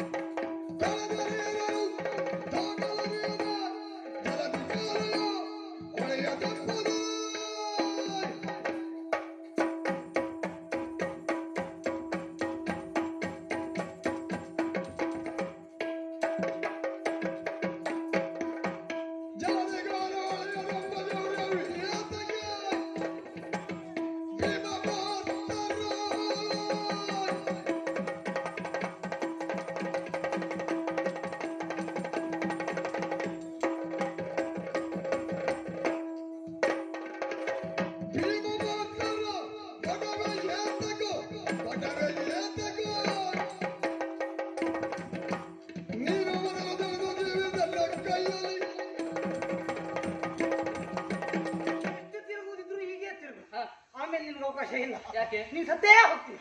ನನಗೆ ಗೊತ್ತುಂಟು ನಾ ಎಷ್ಟು ಮುಂದೆ ಹೋಗುತ್ತೇನೆ, ನೀನು ಎಷ್ಟೊತ್ತು ಇಲ್ಲಿ ಇರ್ತೀಯ, ನನ್ನ ಮುಂದೆ ಎಷ್ಟೊತ್ತು ಇರ್ತೀಯ, ಎಲ್ಲವನ್ನು ನಾನು ಚೆನ್ನಾಗಿ ಬಲ್ಲೆ. ಆದ್ರೆ ನಿನ್ನ ಮಾತನ್ನ ಕೇಳುವಾಗ ನಗೆ ಬರ್ತಾ ಉಂಟು. ಯಾಕೆ? ಕಿರು ಕಾಲುವೆಯನ್ನು ದಾಟದವ ನಾನು ಸಮುದ್ರ ಮುಂದೆ ದಾಡ್ತೇನೆ, ಸಣ್ಣ ಬೆಟ್ಟವನ್ನ ಏರಲರಿಯದವ ನಾನು ದೊಡ್ಡ ಗಿರಿಯನ್ನೇ ಏರ್ತೇನೆ ಅಂತ ಹೇಳಿದಾಗ ಕೆಲವೊಮ್ಮೆ ಏನಾಗ್ತದೆ ಗೊತ್ತುಂಟ? ಅತಿಯಾದ ಆತ್ಮವಿಶ್ವಾಸ ಎನ್ನುವುದು ಅಧಪತನಕ್ಕೆ ಕಾರಣವಾಗ್ತದಂತೆ. ಅತಿ ಆತ್ಮವಿಶ್ವಾಸ ಬೇಡ, ಎಲ್ಲರನ್ನು ಗೆದ್ದೆ ಎಂಬ ಅಹಂಕಾರ ಬೇಡ. ಬಂದವ ದುಶ್ಯಾಸನ, ಜಾಗ್ರತೆ ಜತಾನ. ಆತ್ಮವಿಶ್ವಾಸ ಒಳ್ಳೆಯದು, ಅತಿಯಾದ ಆತ್ಮವಿಶ್ವಾಸ ಇರುವುದು ನನಗಲ್ಲ, ಬಿಟ್ಟು ನಿನಗೆ. ಯಾಕೆ? ಹಲವರನ್ನು ನಾನು ಇಲ್ಲಿಯವರೆಗಾಗಿ ಜವಗಡಿಸಿದವನಿದ್ದೇನೆ, ಅಂತವರನ್ನ ಜವಗಡಿಸಿದ್ದೇನೆ ಅಂತಾದಲ್ಲಿ ನೀನು ನನಗೊಂದು ಲೆಕ್ಕವೋ? ರಣಕ್ಷೇತ್ರದಲ್ಲಿ ನೀನೊಂದು ಲೆಕ್ಕವೋ ನನಗೆ? ಖಂಡಿತವಾಗಿಯೂ ಅಲ್ಲ. ಭೀಮ ಪಾರ್ಥರ ಗೊಡವೆಯೇ ತಕೋ. ಅವರ ಸುದ್ದಿಯನ್ನು ಬಿಡು ನೀನು, ಅವರ ಹತ್ರ ನಂತರ ಹೋಗು. ಬಂದಿರುವಂತಹ ಅಭಿಮನ್ಯುವಿನ ಕರದ ರುಚಿ, ಈ ಖಡ್ಗದ ರುಚಿ ಏನೆನ್ನುವ ಹಾಗೆ ರಣಕ್ಷೇತ್ರದಲ್ಲಿ ಕಾಣಿಸ್ತೇನೆ.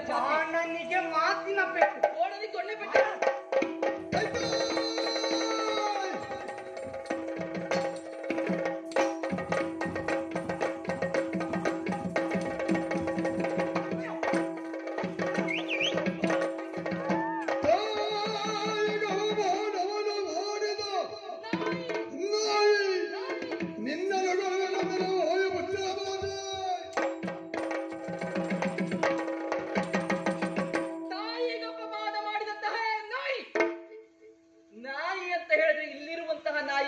ಊರು ಬಿಡ್ತಾವೆ, ಅದಕ್ಕೂ ನಿನ್ನನ್ನು ಹೋಲಿಕೆ ಮಾಡುವುದಕ್ಕಾಗುವುದಿಲ್ಲ ಪಾಪಿ.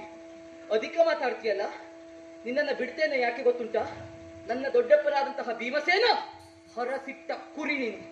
ಬದುಕಿದ್ರೆ ಅವರ ಹೆಸರಿನಲ್ಲಿ ಬದುಕಬೇಕು.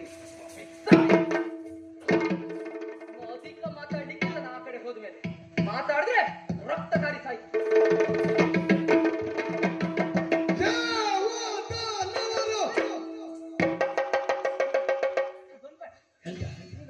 ಅದೇ ಅವಾಗೇನೋ ಮಾಡ್ದಿಲ್ಲ ಅಂತ ಈಗ ಮಾಡ್ದಿಲ್ಲ, ಅದು ಈಗ ಬೇಕಾ? ಏನ್ ಮಾಡೋಣ? ಅದೇ ಅದೇ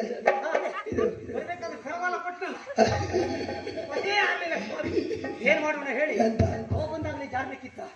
ಅದಲ್ಲದೆ ಹೋದ್ರೆ ಅಣ್ಣನೊಡನೆ ಪೌರುಷದ ಮಾತುಗಳು ನಡೆದವನ. ಅದೇ ಅದೇ ಇವನೊಡನೆ ಏನೂ ನಡೆದೇ ಹೋಯ್ತಲ್ಲ. ನನಗೊಂದು ಕೊಂಡಿತ್ತು, ನೀ ಹೀಗೆ ಎಂತದೋ ಮಾಡ್ತಾ ಹೇಳಿ. ನನಗೂ ಈಗ ನೀವು ಬಂದಿಯಲ್ಲ, ಈ ಎಂತ ಬ್ರಾಹ್ಮಣರ ಅಂತದ ಅದೆಲ್ಲ ಏನೋ ಬರ್ತದೆ ಹೋಗ್ತದೆ ಎಂತ ಕೆಂಪು ಚಟ್ನಿ ಜೊತೆಗೆ ಬಿಟ್ಟು ಬಿಡ್ಬೇಕು ನೀವು ಅವ್ನ ಹಾಗೆ ಅಲ್ವಾ? ಹಾ ಜಯ ನನ್ನದೇ ಆಗ್ತದೆ ಏನೋ ಹಾಗೆ ಭಾವಿಸಿದ್ದು ಹಾಗೆ ಮಗ ನನಗೆ ಈ ರೀತಿ ಮಾಡ್ಬಿಟ್ಟಲ್ಲ ಎಂತದ ನಾಯಿ ನಾಯಿ ಅಯ್ಯೋ ಅದು ನಿಮ್ಮ ಬಾಯಲ್ಲಿ ಹೇಳಿದ್ರೆ ಒಳ್ಳೇದೆ ನನ್ನ ಬಾಯಲ್ಲಿ ಬರ್ಲಿಲ್ಲಲ್ಲ ಅದೇ ಸಮಾಧಾನ. ಹಾಗಿದ್ರೆ ಇಷ್ಟಾದ್ರೂ ಬಿಟ್ಟ ಯಾಕೆ ಯಾಕೆ ಒಂದು ಸೀರೆ ಸುರಿಯಲೇ ನೀವು ಎಂತ ಒಂದು ಸೀರೆ ಸುರಿಯೋ ಪ್ರಯತ್ನ ಮಾಡ್ರಿ ಆವಾಗ ಪ್ರಾಣ ಉಳಿತದೆ.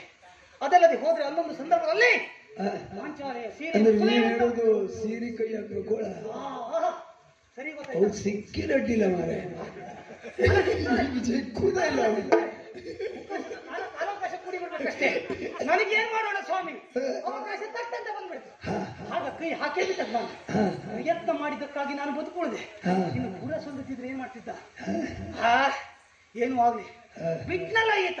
ಅದೇ ಬದಲಾಗಿ ಅವ ಹೇಳಿದಂತದ್ದು ಅದೇ ಹೇಳಿರಲ್ಲ, ಎಂತ ನಾಯಿ ನಾಯಿ ಅದೊಂದು ಹೇಳ್ಬಿಟ್ಟಲ್ಲ. ಹಾಗಿದ್ರೆ ಅವ ಸ್ವಲ್ಪ ಆಲೋಚನೆ ಮಾಡ್ಬೇಕಿತ್ತು. ಎಂತ ಏನದು? ನನಗೆ ಅದನ್ನು ಹೇಳುವ ಯುವ ಯಾವ ಕುಲದಲ್ಲಿ ಹುಟ್ಟಿದವ? ಅದೊಂದು ವಿಷಯ ಹಾಗಿದ್ರೆ ನನಗೆ ಹೇಳುವ ಯುವ ಅವಾಗನಾಗೆ ವಿಚಾರ ಮಾಡದಿದ್ದಿದ್ರೆ, ಮಾತಾಡುವ ಪೂರ್ವದಲ್ಲಿ ಅವ ವಿಚಾರ ಮಾಡದಿದ್ರೆ ಈ ರೀತಿಯಾಗಿ ಮಾತಾಡುವ ಈ ರೀತಿಯಂತ ಸನ್ನಿವೇಶ ಇದ್ರೆ ಆಗ್ತಾ ಇರಲಿಲ್ಲ. ಏನ್ ಮಾಡೋಣ? ಆದ್ರೆ ಆ ಹುಡುಗ ಭಾಷೆಯಲ್ಲಿ ಪ್ರಬುದ್ಧ. ಯಾಕೆ ಗೊತ್ತಾ, ನಾಯಿ ಅನ್ನಲ್ಲ ಕುಂದಿ ಹೇಳಿಲ್ಲ, ಅದೊಂದು ಹೇಳಿ ಅದಕ್ಕೆ ಮೆಚ್ಚಿಕೊಳ್ಬೇಕು. ಭಾಷೆಯಲ್ಲಿ ಪ್ರಬುದ್ಧ. ಮತ್ತು ಏನೂ ಆಗಲಿಲ್ಲ. ಅದೇ ಹಾಗಿದ್ರೆ ಅದನ್ನು ಮಾಡಿದ್ದಕ್ಕೆ ನಾನು ಇವತ್ತು ಉಳ್ಕೊಂಡೆ. ಏನ್ ಮಾಡೋಣ? ಬರಬೇಕಾದ್ರೆ ಅಲ್ಲಿ ನೋಡು ಇಲ್ಲಿ ನೋಡು ಏನೋ ಹಾಗೆ ಹೇಳಿದ್ದ ಅಣ್ಣನಿಗೆ. ನನ್ನ ಸಂಗ್ರಾಮ ಅಲ್ಲ ಹಾಗೆ ಇಲ್ಲಿ ಹೀಗೆ ಮೊದಲಿಂದೆಲ್ಲ ನೆನಪು ಮಾಡ್ತೀನಿ ಏನೋ ಹಾಗೆ ಹೇಳಿದ್ದು. ಅದೇ ಇಡೋಣ. ಈಗ ಒಳಗೆ ಹೋದ್ರೆ ಚಟ್ನಿನೂ ಅದೇ ಅದೇ ನೋಡ್ತೇನೆ. ಅಣ್ಣನ ಹತ್ರ ಅದು ಸಿಕ್ಕಿದ್ದು ಹೋಗ್ತೇನೆ. ಅದೊಂದು ಆಯ್ತಲ್ಲ.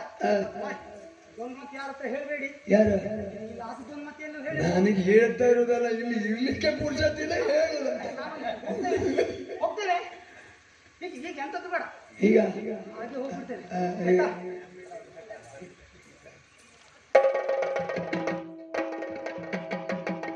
ಇಂದು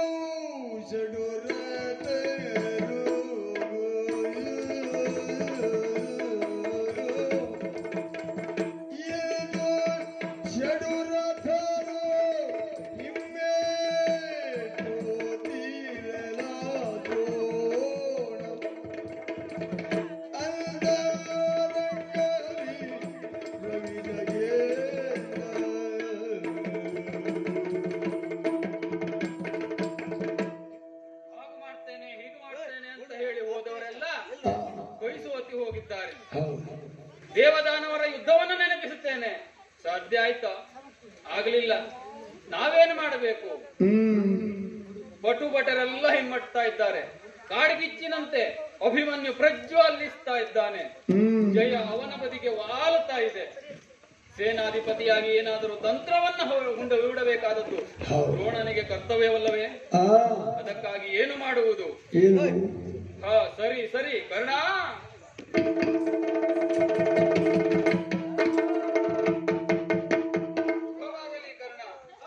ಅಂತರಂಗದ ಮಾತನ್ನ ನಿನ್ನಲ್ಲಿ ಆಡುತ್ತೇನೆ.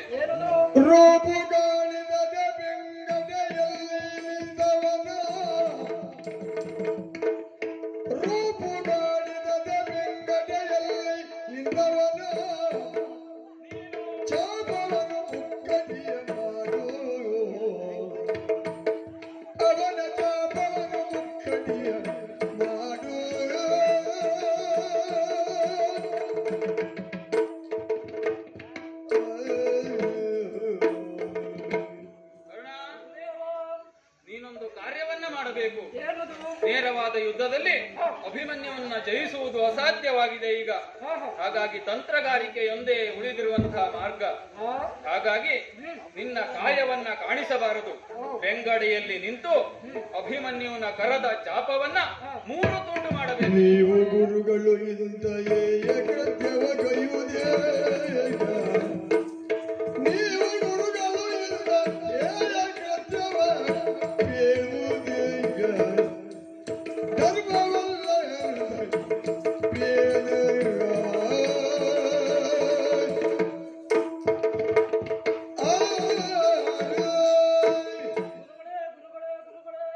ಕರ್ಣ, ಬಾಯಿಂದ ಇಂತಹ ಉದ್ಘಾರದ ನುಡಿ ಗುರುಗಳೇ, ಪಾಂಡವರಿಗೂ ಹಾಗೂ ಕೌರವರಿಗೂ ನೀತಿ ಪಾಠವನ್ನ ಹೇಳಿದವರು ತಾವು.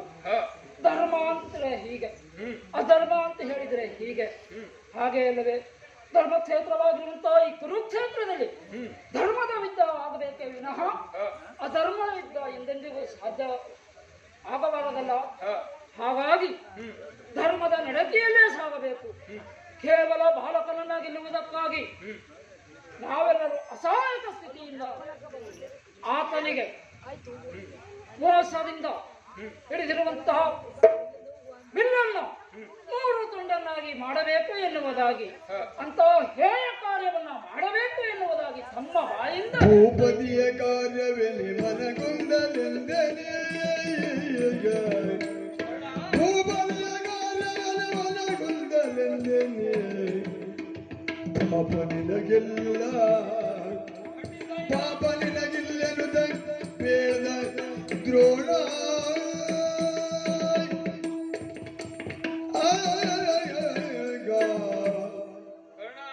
ಗುರುದೇವ, ಪಾಪ ಭೀತಿ ನಿನ್ನನ್ನ ಕಾಡ್ತಾ ಇದೆ. ಪಾಪದ ಊಟಕ್ಕೆ ನಮ್ಮನ್ನು ಮುಕ್ಕಿದ ಹಾಗಾಗುವುದಿಲ್ಲವೇ ಹೇಳಿ? ಖಂಡಿತ ಹಾಗಾಗ್ಲಿಕ್ಕಿಲ್ಲ. ಯಾಕದು? ಯಾಕೆ ಕೇಳು. ಚಕ್ರವ್ಯೂಹ ಎಂಬಂತಹ ವ್ಯೂಹದ ವ್ಯವಸ್ಥೆಯೇ ಹಾಗೆ. ಇದರಲ್ಲಿ ನೇರವಾಗಿ ಅಷ್ಟೇ ಯುದ್ಧ ಮಾಡುವುದಲ್ಲ. ಇದರಲ್ಲಿ ಹಿಂದಿನಿಂದಲೂ ಮುಂದಿನಿಂದಲೂ ವೃತ್ತಾಕಾರವಾಗಿ ಸೇನೆ ಸುತ್ತುತ್ತಾ ಇರುತ್ತದೆ. ಸರಿ, ಒಂದು ವರ್ತುಲ ಸವ್ಯವಾಗಿ ತಿರುಗಿದರೆ ಇನ್ನೊಂದು ವರ್ತುಲ ಅಪಸವ್ಯವಾಗಿ ತಿರುಗುತ್ತಾ ಇರುತ್ತದೆ. ತ್ರಿಶೂಲಾಕೃತಿಯಲ್ಲಿ ತಿರುಗುತ್ತಾ ಇರುತ್ತದೆ. ಹಾಗಾಗಿ ಇದರಲ್ಲಿ ಹೊಕ್ಕುವಂತಹ ಪಟುಭಟರು ಹಿಂದೆಯಿಂದಲೂ ಮುಂದೆಯಿಂದಲೂ ಎಡದಿಂದಲೂ ಬಲದಿಂದಲೂ ಮೇಲಿಂದಲೂ ಕೆಳದಿಂದಲೂ ಬರುವಂತಹ ಯಾವುದೇ ಆಯುಧವನ್ನ ಎದುರಿಸುವಂತಹ ಸಾಮರ್ಥ್ಯವನ್ನ ಹೊಂದಿದವರಾಗಿರಬೇಕು. ಹಾಗಾಗಿ ಹಿಂದಿನಿಂದ ಬಂದೆ ಅಂತ ಇದು ಅನ್ಯಾಯ ಯುದ್ಧದ ವಿರುದ್ಧ ಕ್ರಮ ಅಂತ ಆಗುವುದಿಲ್ಲ. ಹಾಗಾಗಿ ಇದು ಅನ್ಯಾಯದ ಕ್ರಮವೂ ಅಲ್ಲ. ಅಷ್ಟೇ ಅಲ್ಲ, ಪಾಪ ಪುಣ್ಯಗಳು ನಮಗೆ ಅಂಟುವುದಿಲ್ಲ. ಯಾಕೆ ಹೇಳು? ಇದು ನಾವು ಮಾಡುತ್ತಿರುವುದು ನಮಗಾಗಿ ಅಲ್ಲವಲ್ಲ, ಭೂಪತಿಯ ಕಾರ್ಯವಿದು. ಗುರುರಾಯನಿಗೆ ಜಯವನ್ನು ದೊರಕಿಸಿಕೊಡುವುದಕ್ಕಾಗಿ ನಾವು ಮಾಡುತ್ತಿರುವಂತಹ ಯುದ್ಧ ಕೈಂಕರ್ಯದಲ್ಲಿ ಇದ್ದೇವೆ. ಹಾಗಾಗಿ ಪಾಪ ಪುಣ್ಯದ ಲೇಪ ಎನ್ನುವುದು ನಮಗಂಟುವುದಿಲ್ಲ. ತಡ ಮಾಡಬೇಡ, ಮುಕ್ಕಡೆ ಮಾಡು. ಮುಂದಿದ್ದನ್ನ ಮತ್ತೆ ನೋಡಿಕೊಳ್ಳೋಣ.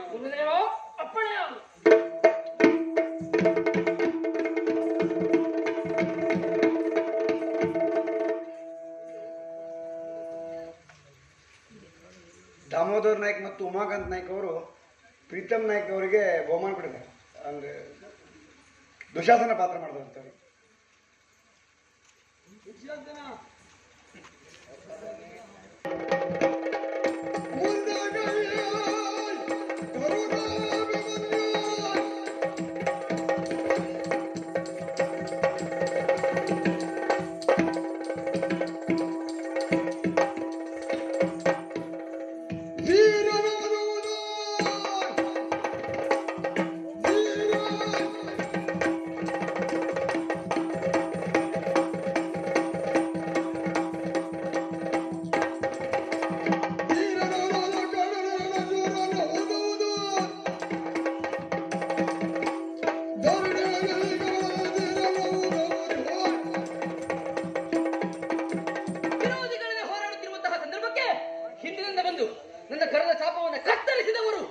ಯಾರು ಎಂದು ಹಿಂತಿರುಗಿ ಕಂಡಾಗ ಬೇರೆ ಯಾರೂ ಅಲ್ಲ, ಕಲಿಕರ್ಣ.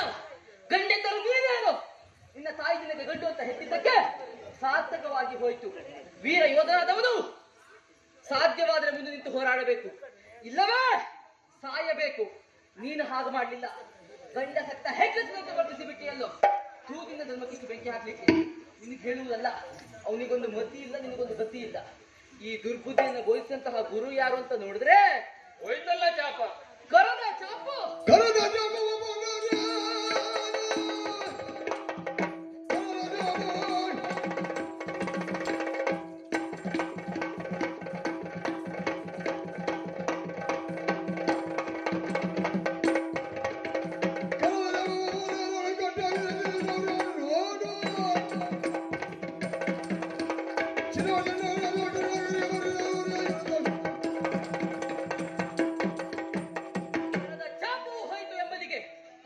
ಹೇಳಿಯಾಗಲಾರ. ನನ್ನ ಕೈಯಲ್ಲಿ ಖಡ್ಗವೂ ಇದೆ. ಅದರ ತನ್ಮೂಲಕವಾಗಿ ನಿಮ್ಮ ಕತ್ತನ್ನು ಕತ್ತರಿಸ್ತೇನೆ. ಬನ್ನಿ.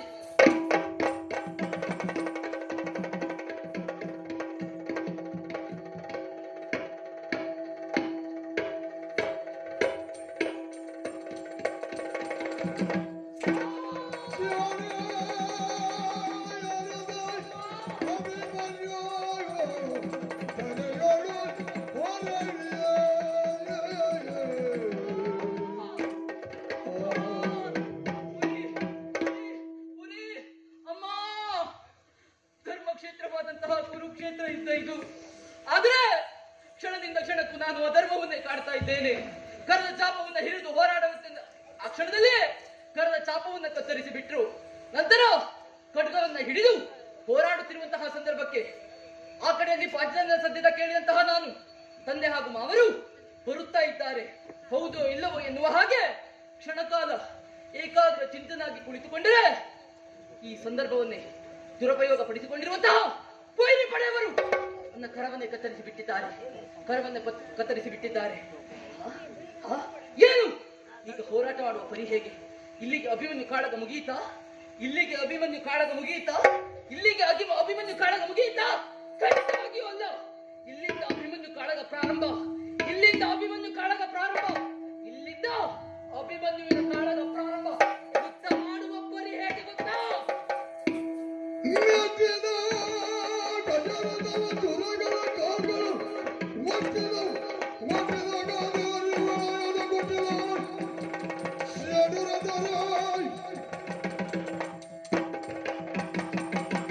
ಕೈಗಳು ಹೋಯಿತು ಎಂಬಲ್ಲಿಗೆ ಭಾರತ ಪುತ್ರ ಹೇಡಿಯಾಗಲಾರ. ಏರಿ ಬಂದಿರುವ ರಥವನ್ನ ಪುಡಿಗೈದು ಅದರ ಗಾಲಿಗಳನ್ನ ಮುಂಡು ಕೈಗೆ ಸಿಕ್ಕಿಸಿ ಕುರು ಸೇನೆಯನ್ನ ಬಿಡಿಕೆನೆ ಬನ್ನಿ.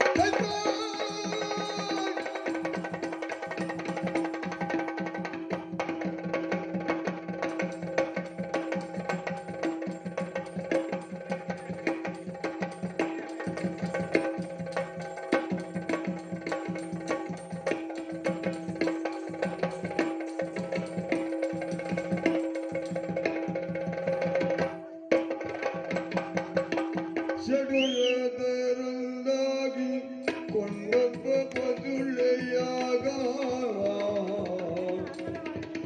ಷಡುರದರಂದಾಗಿ ಕೊಂಡೊಬ್ಬ ಪದುಳೆಯ ಹೊಡೆದರು ಎದಿ ಕೈಗೊಳ್ಳದೆಯ ಸುಡು ಸುಡು ಕೌರವಾದಿಗಳ ವೀರೆಯನ್ ಅಡಿಗಾಡಿಗಳು ಸುಡಲು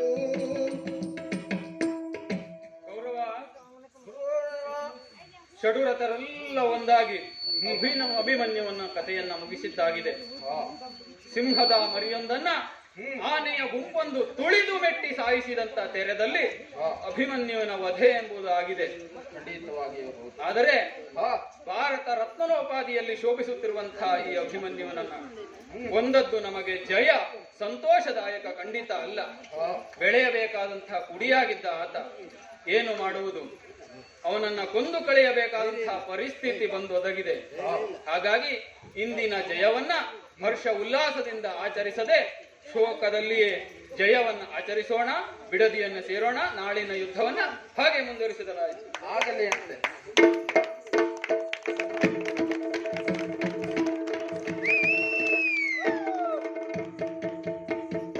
ಅಭಿಮನ್ಯು ಪಾತ್ರ ಮಾಡಿದಂತ ಇವರಿಗೆ ರಾಜು ವಕೀಲರು ಬಹುಮಾನ ಕೊಟ್ಟಿದ್ದಾರೆ.